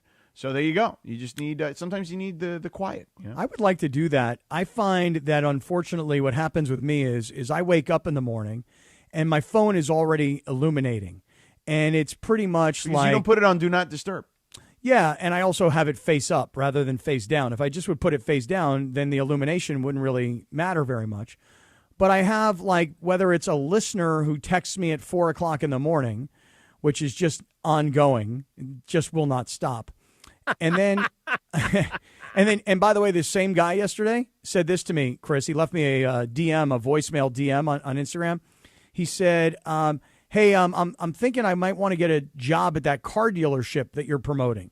And I said, what car dealership? And then he kind of started to get into you a little bit about George Chevy, and how he wants to work there now. And so I'm going to put you in touch with this guy, and you can you can take. Isn't care he of in this. San Diego? How's he going to work at George Chevy? Oh no, he's Bellflower. in L.A. now. No, he's in L.A. now. Okay. Yeah, he's in L.A. No, why don't you talk to him for a little while, flush it out, Yeah. and then give me a written proposal by the end of the week. Okay, I'll be all over it. I'll Yeah, be you. on that. No problem. I'm just gonna tell him just get a hold of Morales. He'll take care of it for you. No problem. Do not give him my number. Do not give him my number. I've been able to contain it to just DM. Yeah. No giving him the number. Yeah. But this whole notion of waking up and having 20 minutes of like just alone time and no phone and no TV and no coffee and just like 20 minutes, wake up, go sit down somewhere and set your alarm for 20 minutes. And then just, I don't know, was it meditation or was it, I'm not exactly sure what Kobe called it or what the writer of the story called it. But that sounds pretty good to me, George. Like just 20 minutes. 20 minutes in silence to start your day. I like that idea. I'm going to try that tomorrow. I'm going to try it tomorrow morning. I'm going to report back to you and let you know how it went. Okay. Well, yeah, I will let you know. So, let me know. I'm going to. I will tell you this, though. I don't feel good, meaning like... like in your tummy? Yeah. Upset stomach? Well, not as in like I've got to take care of business kind of not feel good. Like I kind of yesterday felt really, really good about how I made a presentation that I still think the Lakers are going to find a way to win. And Bergie, you kind of then said to me, okay, win in how many? And I came up with the Lakers are going to win this series in 7. And then I watched what happened last night where Minnesota goes on the road. And I thought Anthony Edwards, I got to give that guy all the credit in the world because how long ago was it where he hurt his knee? And what was this? Maybe a week and a half ago, if that. And Minnesota just played so brilliantly, especially when they closed out Denver. And then to go on the road last night at Wemby, at San Antonio, a team that's highly favored in this situation. I'm like, they're not going to win this. And then Anthony Edwards shooting over Wemby to drain that 3 late. And then his post-game interview where he just kind of knocked his entire day and knocked his play and so on. I felt like, wow, okay, that should give me hope that the Lakers can go on the road in Game 1 tonight, 5:30, and the Lakers could do the same thing. And then after the research and after the conversations we've been having here today, like there's not one thing that I look at and say, see this little tiny data point right here. This is what's going to do it for the Lakers. So you know how sometimes before these playoff series, people have like dogs that shoot basketballs into like buckets down the staircase, and that's going to determine who's going to win? Yorkie or whatever it is, yeah. Right. That little dog, it went 2-0 Oklahoma City, then 2-2. Then Oklahoma City wins Game 5, Lakers win Game 6, and then the Lakers win Game 7. So that little dog that shoots the ball down the stairs and into the buckets, that little dog picked the Lakers to win in 7. So as of right now, every data point tells me Oklahoma City in 4, but that little dog has given me hope. But Lakers in 7. How often is the little dog right, though? I think it has a pretty high probability of being right? So there you go. I mean, there's your hope. If you're looking for hope, Cappy, you just found it in that little dog. That little dog takes that ball, hits it off of his beak. Ball goes bouncing down the floor, right? Right? That dog bounces, that ball bounces down, hits off the walls a couple of times, goes into the Oklahoma City bucket, goes into the Lakers bucket. It's 2-2. Then it's 3-2 Oklahoma City. Then it's 3-3 Lakers. And then in Game 7, somehow, I don't know how, maybe Luka comes back for Game 7 and goes for 60. I don't know how it's going to happen. But I'm sticking with my prediction of Lakers in 7. But what I'm saying to you is that in my gut, George, I actually don't feel good because I think that I've that turned happens myself, regularly to you. Yeah, right. But this is different. I almost feel like I've made myself sick today. Usually on the way up from South. Right. I feel like I've made myself sick today that I want to believe that the Lakers can win, but everything tells me that they're in trouble. But I'm going to hold out hope here, fellas. Yeah, that's right. Just go into it, Cappy, with expecting the worst and hoping for the best. Yeah. You know? Yeah. Kind of like when you were in school. Get one. Get Game 1. If you can get Game 1, all of a sudden everything changes, just like with Minnesota. Oh, you're so right. Game 1 tonight, if you could find a way to somehow score Game 1 and all of a sudden make Oklahoma City think to themselves, whoa, wait a second here. What just happened? Old guy at 41 just scored 35 points. Skinny white dude who just came back from injury, he scored 28 points. And a bunch of these role player guys, they all contributed. And I loved what Evan Cohen said earlier today. You know, stars win you 2, coach wins you 1, role players win you 1. Well, let's knock out one of the 2 victories that the Stars have to get for you. Let's do it tonight with LeBron and Austin Reeves. Can that happen tonight, George? What do you say?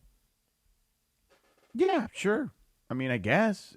If you're going to get one, it's got to be Game 1. Because if you don't get Game 1, they're going to start avalanching you. You're going to start just rolling downhill and getting bigger and stronger. I don't and faster. think you're going to win. I don't think you're going to surprise them, very much. So, in Game 2. So, Game 1, this is your chance. Look at the Wolves last night, right? Game 1. When you steal Game 1, it doesn't always happen. Look at the Magic, but they at least extended that one to 7, right? You give yourself a chance. You extend the series at that point. There has been really very little on the possibility of Luka coming back in this series. And I would ask you guys this question. A, you think he makes it back? B, do you think it's a good idea to even bring him back? Because here's the thing. Well, you want as much firepower as you can. Of course you do. But think about how long he's been out, because today is May 5th. So he got hurt on April 2nd. So we're already at 30-some-odd days, number one. So if he were to come back, what kind of physical condition is he in? And I'm looking at him on the bench, and I'm looking at him in street clothes, and it doesn't look like he's packed on any weight, at least just looking at him, without looking at him on a scale. He just doesn't look like he's gained any weight. So that's a good start. But the likelihood of him being in cardiovascular condition to go play in an NBA game 35 or 38 days after he got hurt with a hamstring, it just doesn't seem very likely that he's maintained his conditioning. How can you? How can anybody? So, listen, extend the series. If you could get it to Game 5 or Game 6, and maybe Luka could come back. I just question what kind of basketball condition he's going to be in, because Austin Reeves talked last week about, they just threw me into the fire. I didn't have any, regular season games to work my way back in. I just got thrown right into it. And that would be the exact same situation that Luka would find himself in. So there doesn't seem to be any positive news of Luka's on the verge of coming back. Anybody see anything to the contrary?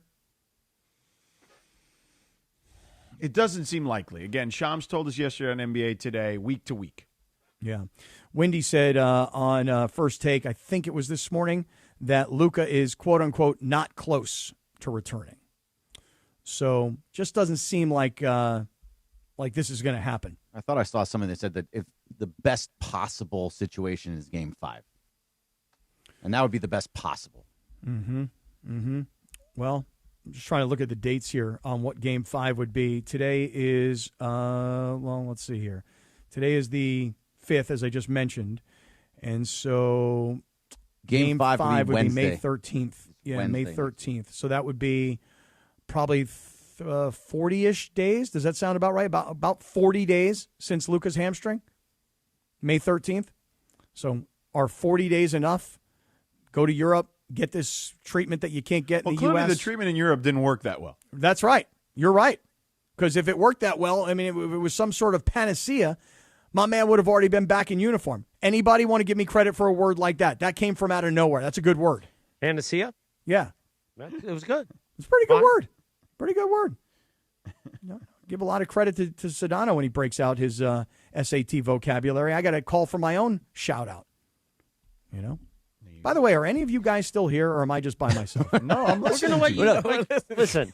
Kobe said to be quiet for 20 minutes. Yeah, so you while guys you're have all been talking, we quiet. be quiet for 20 minutes. Sedano's got to go right now to catch a flight, so we're just going to let you roll. We'll be back at 9:50. You go ahead for the next 30. Okay, I'll see you guys then. I mean, listen, you're right. The 20 minutes of silence, you know? That's kind of part of it. Unfortunately, there wasn't silence. All right, Cappy, you still believe in 7? Do you believe? Do you believe? I'm going to maintain my belief. Okay. I'm going, and listen, by Got the to way, steal Game 1. If not, your 7 is in a rough spot. Yeah.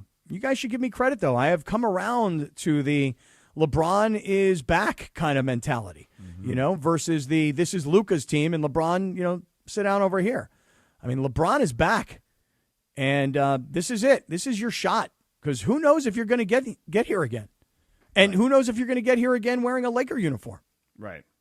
So, I mean, you got to play at this point like if you're LeBron, and this is cliche to say that you got to play like this is your last game ever, LeBron got to play tonight like this is his last game ever. Seriously.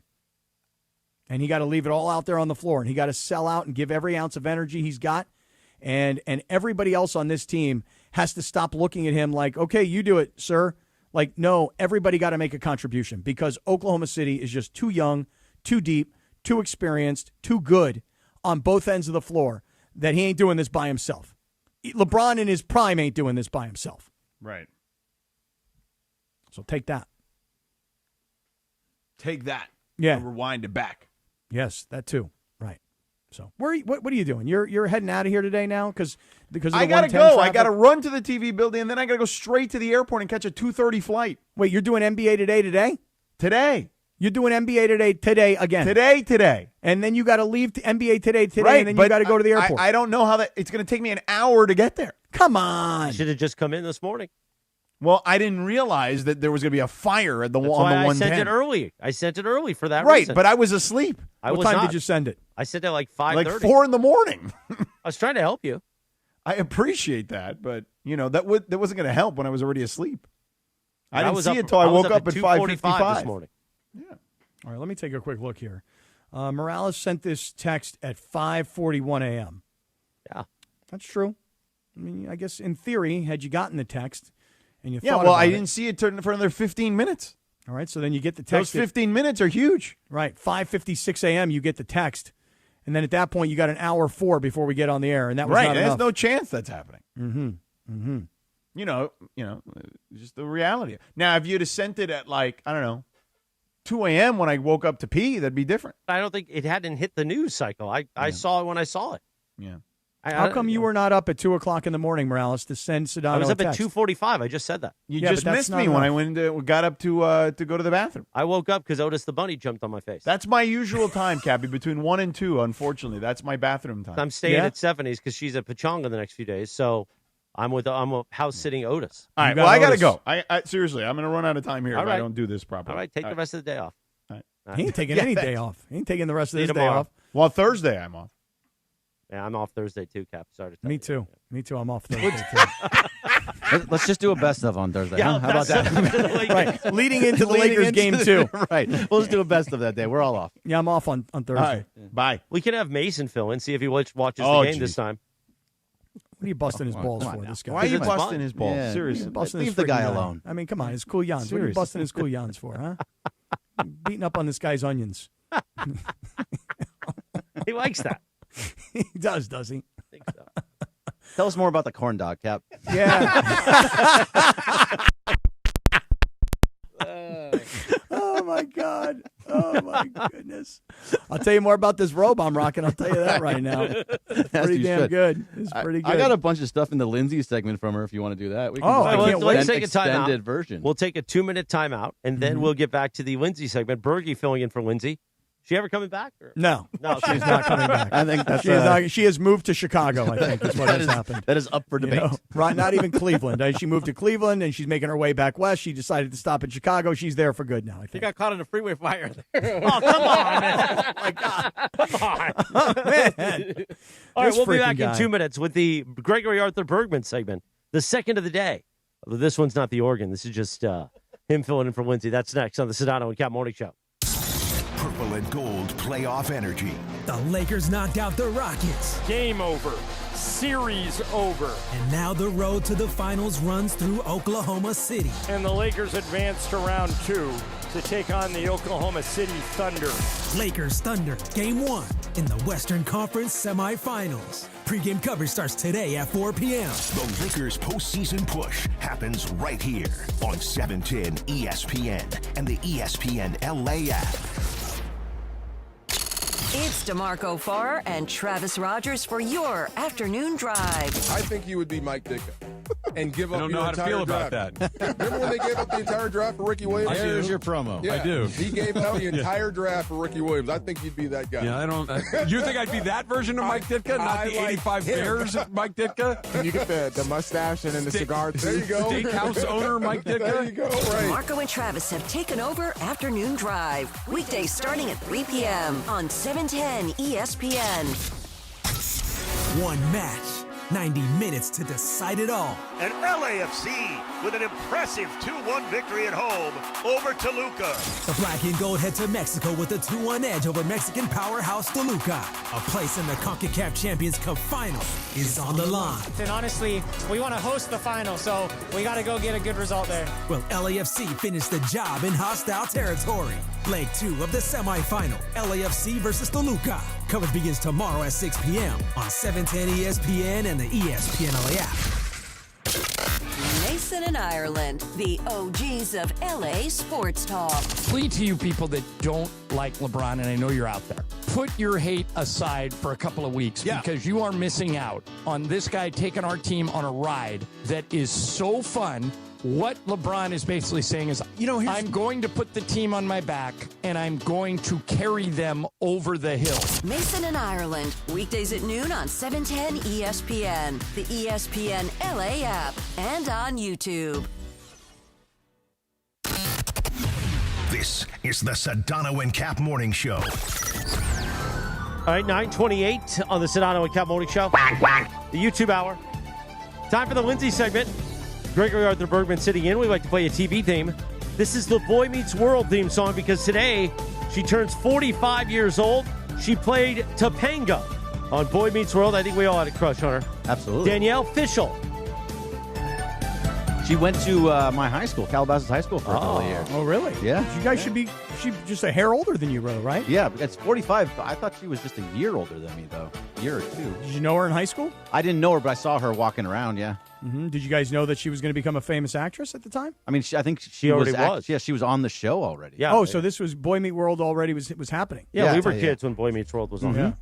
I love the show. It was great. I was not a kid. I just remember my girls watching that show, my daughters. So, yeah, and the name Topanga was so great.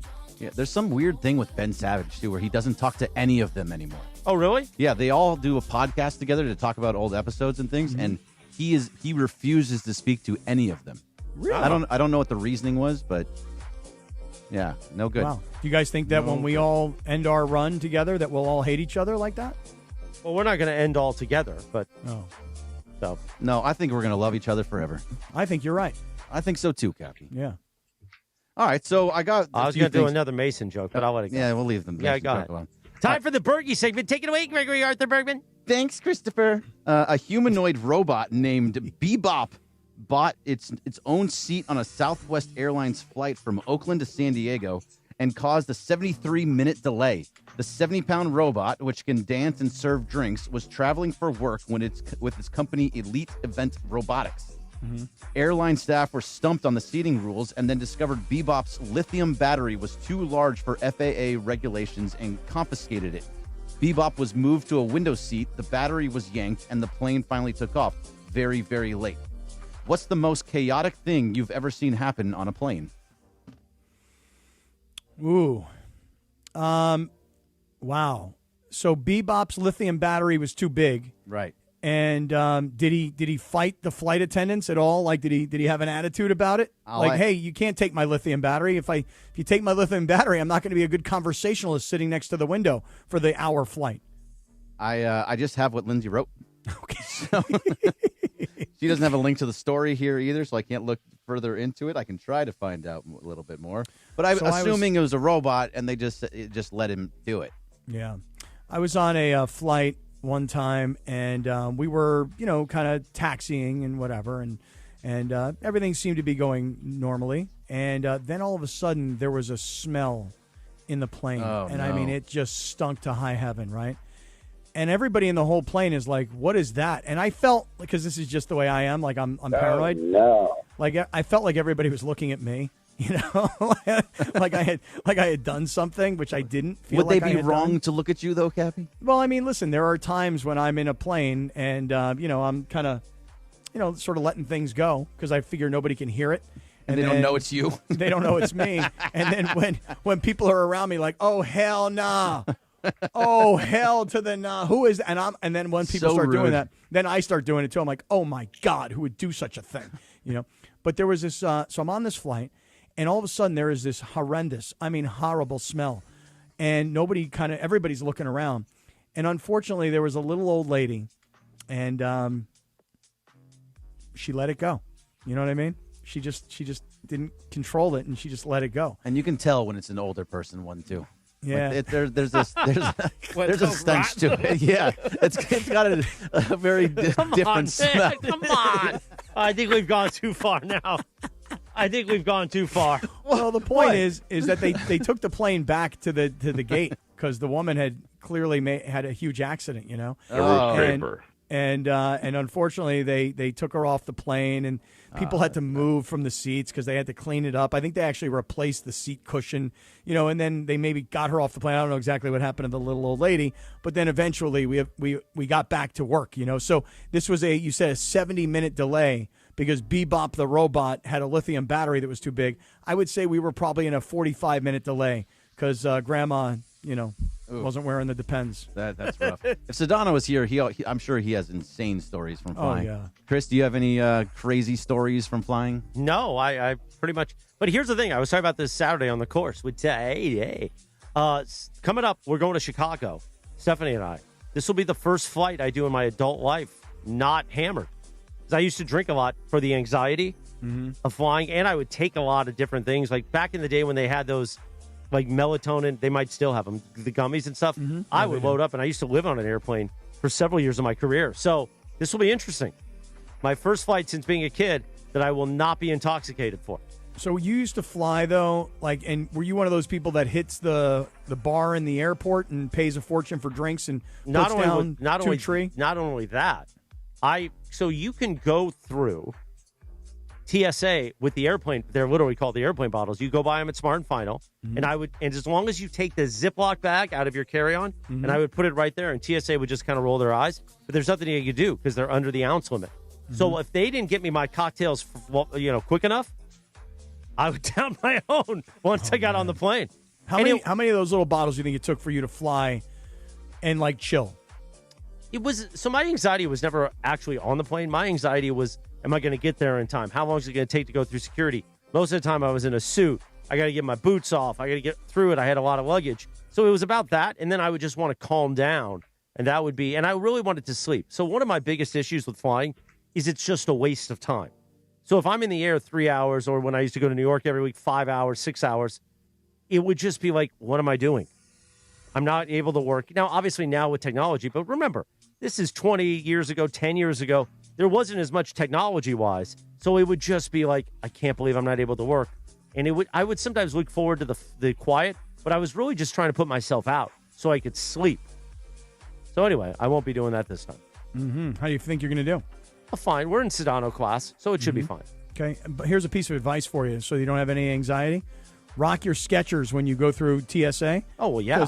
I mean, you just flip those things off. Yeah. You flip them back right on. Oh, you know? Yeah, he's wearing some orange ones right now. Yeah, the orange ones, the Goodyear ones. You saw those the other day. Yeah, I love those. Yeah. Don't rock boots on an airplane. It's No, just too much of a I headache used get to 'em on because I and was off. dressed up, but I won't be doing that this time. All right, very good. Bergie, you ever have any incidents like this? Anybody ever take a heart attack or something on the plane? Heart attack? No, I haven't, but my friends did. So they were going to was it Puerto Vallarta, and the engine, one of the engines on one of the sides exploded. Oh my God! While they're on the ground? Yeah, no, in the air on the Oy side. vey. So they thought they were going down. I mean, they were FaceTiming me and trying to letting me know what was. It was horrifying. That's just what I want to see. While I'm on the ground and you're in the air and you're going down, FaceTime me. Why don't you? Yeah, well, they're trying to say goodbye and stuff because they don't know what's going to happen. It was horrifying. They made it safely. They got to Puerto Vallarta and everything was okay. But it was a very scary experience overall for them. They talk about it still to this day. By the way, we mentioned yesterday on the air this movie now, where we keep seeing the trailers during NBA basketball games of the plane that crashes into the ocean, and as if that's not bad enough, you survived the plane crash. You're in the middle of the ocean. It's freezing. You got to hope that somebody's got some kind of a beacon or a satellite phone to tell people where to come rescue you. How they're going to do that in the middle of the ocean, we don't know. And then what happens? Sharks show up to eat everybody who's remaining on the plane. My bit used to be that I would tell everybody because, again, people thought I had anxiety about flying. I didn't. I had about the process of getting there, getting through security. There should be, if you're going down, a cyanide pill that drops down. And you could choose to try to survive, do all the safety measures, or you could just take the cyanide pill and go to sleep, and that's it. Because the chances of you surviving a plane crash are not very good. And then to your point, I want to be floating around the ocean without a leg, and then a shark's going to come? Nah, why don't I just go to sleep and call it, and that'll be it. I would not take that pill. I would. Because I would be of the belief that this is not how it ends for me. You want to deal with impact? Yeah. No, I would say this is not how it ends for me. I'm gonna do everything I can to survive. Nah.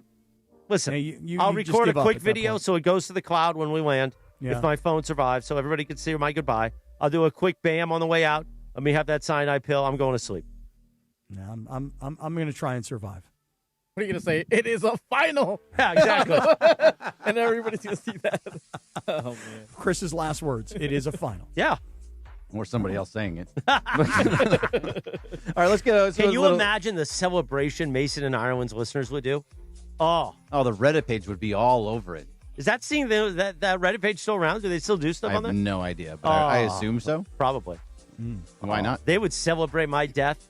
They already almost did the first time, I think. You think that they regret the fact that you made it through? Probably some of them. Wow, bad people. There's people. one for sure that is absolutely. Which guy is that? Is that Penis Hands or whatever his name was? No, I think Penis Hands likes us deep down. Right. Oh. I think he likes Are it. you talking about the one guy who doesn't like you? Yeah. Oh, yeah. Yeah, No, he doesn't hates like us all. Well, he doesn't like you either. No, he hates us all. I'm not sure he even likes Mason at this point. I think he just hates. That's it. Just hates everything. All right, so let's do another one. If you're angry, great news, because that's apparently all you need for the perfect workout. Rage workouts are a growing fitness trend where people channel frustration, stress, and anger directly into their exercise routine, hitting punching bags, swinging sledgehammers, screaming during battle ropes, and slamming medicine balls. Therapists and fitness experts back the concept, saying intense movement burns through the stress hormones your body produces when you're mad. Classes like Rage Room HIIT, which is high intensity interval training, and Feminine Rage are popping up in gyms across the country. What's your go-to way to blow off steam when you're really angry, Cappy? This is a great question because when I was going through my divorce and even before I'd gotten separated, I can remember being so angry and just like my whole body filled with anger. Like I was like angry, like vibrating, and I was just so mad. I'd go out for a run. And after about an hour-ish and about a good 6 miles on the road or so, I would come back just sweaty but relaxed and got it all out of my body. And I will tell you guys, the true story, recently I was in that same sort of feeling where my body was vibrating and I was dealing with a lot of nonsense. And I hit my garage and started lifting, and within 30 minutes, it was gone. So if you find yourself in that situation where you're just super pissed or angry or stressed out or whatever, I find that is a great time to work out. Have you guys ever done this? Isn't there an episode of Shrinking where he takes his client to a UFC gym to kick somebody's ass? Yeah, it's a pretty big storyline. That's a huge part of it. They have the teacher for my F45 class, Cappy, is in those episodes. Really? Yeah. Really? Oh, that's cool. Yeah. That's cool. What I typically do is, I started boxing, and that's helped out a ton because then I can go there and I can just let out rage on a bag. And then, but typically when I'm in the car, I just have a fight with myself. Like I play both sides. I play myself and the person that I'm angry at. What they would say, what I would say. It doesn't actually help though. Gets me more mad. Oh, really? Is that because the person that you're playing is kicking your ass? Well, no. I think it just makes me more mad to hear what the things are that are making me mad. Do you use a different voice from Ace's voice, or is it your same voice? Same voice. Okay. I think it's all in my head, but it's a Greg, quiet it's all time. in your head for sure. Yeah, it's all in there. But that's where I want to get out. I don't want to have that frustration towards any person, I don't want to come into work and be angry or go home and be angry. So, Chris, when you stress, do you hit the road? Do you get out for a long walk? Do you do any treadmilling? Are you doing any of that when you're stressed or I usually take 2 days off from the show. Okay. Well, that happened. How you feeling? No, yeah. Listen. The working out, which now is part of my life just because I need to, but being able to lift weights again has been great. And when I'm home, the Orange County house, getting on the boxing bag, I love it. And now that I can do it and it's safe for my heart to get that heart rate up to 150 or so, I love it. I love it so much. Stallion got that bag in the garage. Oh, yeah. Sounds like it's pretty useful. Now, do you still use, I was going to do a joke about you using the 8-inch corn dog to relieve stress, but we'll leave it alone. Everybody saw that coming. So by the way, I will just tell you that after I ate the 8-inch corn dog, the next day when I went back into beach life, I saw a lot of other people putting these dogs down, and to watch a grown man eat a corn dog is a disgusting thing to do. How much was the 8-inch corn dog? I don't remember because I didn't go to get it because I wouldn't go near the corn dog stand. So whoever got the corn dog paid for it. I want to say, this is going to sound crazy. I don't know that I'm right. It could have been like a $17 corn dog. Because they get you. They get you when they when you're kind of there and that's all they got for you. So the next day I was like, let's not do that. I again. recently had one. I shared one with Stephanie at Disneyland. She likes corn dogs. Mm-hmm. It's just let me eat a hot dog. There's all this breading. It's just But what is that breading? That cornbready fried thing? I don't know what it is, but it's freaking bomb. Well, it's cornmeal, isn't it? Is that why they call it a corn dog? Yeah, it's cornmeal. Yeah, I don't need that. No, nor do I. Yeah, nor do I. Turns out, by the way, just so you guys know, that across the street there's the hotel. This was in Redondo Beach. Across the street there's a hotel called the Sonesta Hotel, and they had a guy in front of the Sonesta Hotel who's the chef in their restaurant. His name is Raul. Shout out to you, Raul. This brother was making tacos on the grill that were, I promise you, world freaking class. This guy had spent hours and hours and hours cutting vegetables and making his own salsa to just burn your throat and your esophagus and crush your stomach.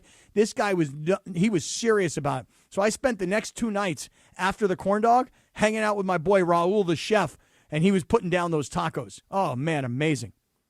So I only did corn dog one night. All right, Berg, you got one more? You want to do one more? Yeah, why not?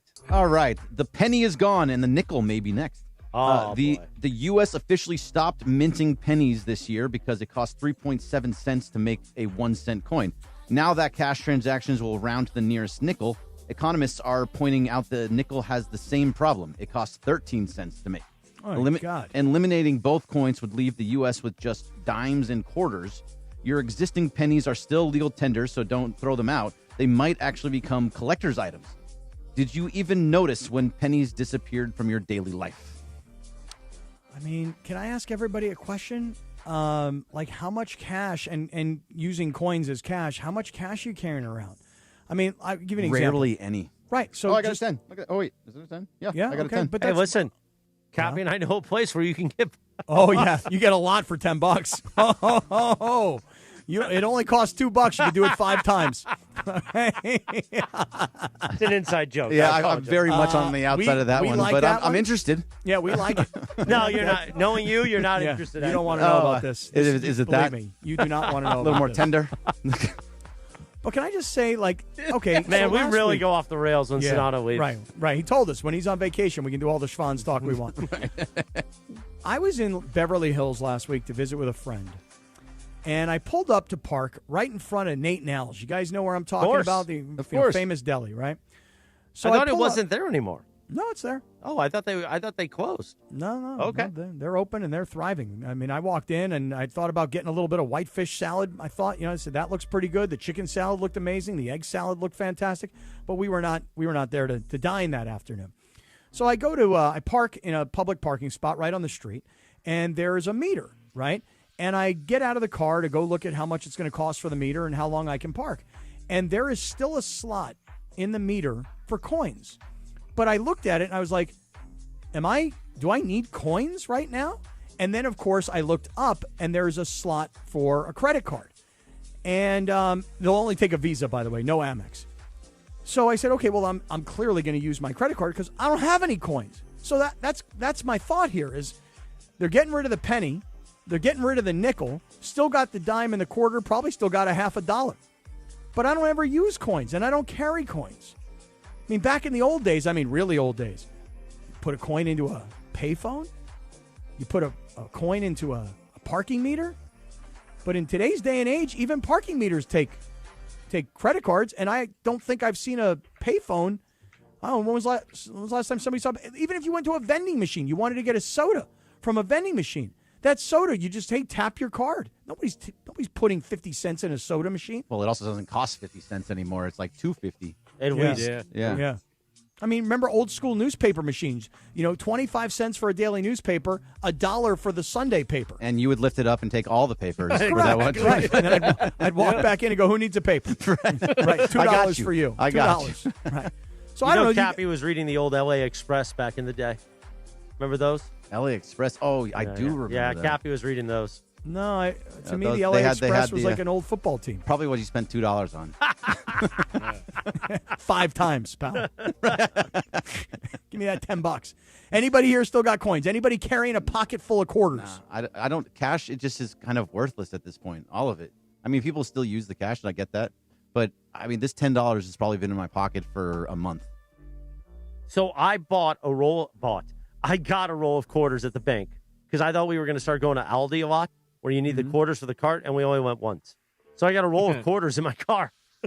So $10 in quarters. I think it was at $10 probably. Yeah, that's what I think that's what when they roll it up, it's $10 in quarters. Yeah. I used to do that for my parents all the time. My dad used to come home from work and he had a tool truck, and he would go visit all these mechanics around town, and they would pay a lot of times in cash. And sometimes there was change. I owe you 50 cents. And he would come home and he'd have like a pile of change, and we'd have to put the change in those little envelopes. So, $10 in quarters, $1 in pennies, I think $2 in nickels. And was it $5, 50 dimes? Does that sound about right? I don't know. It's been so long. $5, 50 dimes. Yeah. In fact, I once had so much change, like in like a water jug in my closet. I would always put change in it. And then go to Coinstar and just dump it all out? Right. You go to the grocery store, you pour it all out, and then it gives you a receipt, and you go to the cashier, and they give you the cash. Yeah, but the thing also, like, they take some of the money. Yeah, 10%. Yes, right. Or you can take your time and just roll every single one of them and take it to the bank. You can't do that anymore. No, that's way too much time. Mm-hmm. One time I donated it. I didn't know the receipt. You go to cash. I just hit whatever receipt, and then it said, thanks for your donation. I hit the wrong button, so I never got my money. How much? I don't know, $60, $70. Oh, man. Yeah. Well, and do you have any idea who you donated it to? I don't know, man. Probably the Children's Hospital or something. But hey, it was a good donation. That's I guess, nice. You know? That's nice. You write it off. You get the receipt to. Well, I mean, I guess this is a long time ago. So yeah. Well, you got $60 of benefit right there, pal. Well, good job, Bergie. Way to beat Lindsay today. Man. The Bergie segment or the Lindsay segment, thanks to Hernandez Wholesale Flooring. If you're in the market for new flooring, shop at Hernandez Wholesale Flooring, where every day is a deal, no gimmicks. Call 866-62-FLOOR or go to HernandezWholesaleFlooring.net. No sale beats wholesale. And, of course, the official personal injury attorney of the Sedano and Cap Morning Show. Call Jacob. Jacob and Ronnie, if you're injured in an accident, call Jacob. 800-345-6789. That's 800-345-6789 or call jacob.com. Nicely done. Well done. Is it time for the don't sweat the small stuff calendar? I mean, we can if we're gonna wrap up early. We got 2 to read. Did you guys read one yesterday? Yeah, I think we did. Wait, did I read it yesterday? I thought so. Oh, you did. So you read allow white space in your calendar? Not yesterday. No, right, we did on Friday. So let's do this one. Monday, May 4th, Don't Sweat the Small Stuff. From the book, Don't Sweat the Small Stuff, our daily calendar. Monday, May 4th, yesterday. Allow white space in your calendar. Too much of anything, even good things, is just that. Too much. Regardless of how social you are or how much you love spending time with others, there is something magical and peaceful about looking at your calendar and seeing white space, unplanned for time. We were just talking about that and what Kobe did every morning back in the day. Today, Tuesday, May 5th, 2026, gracefully accept apologies.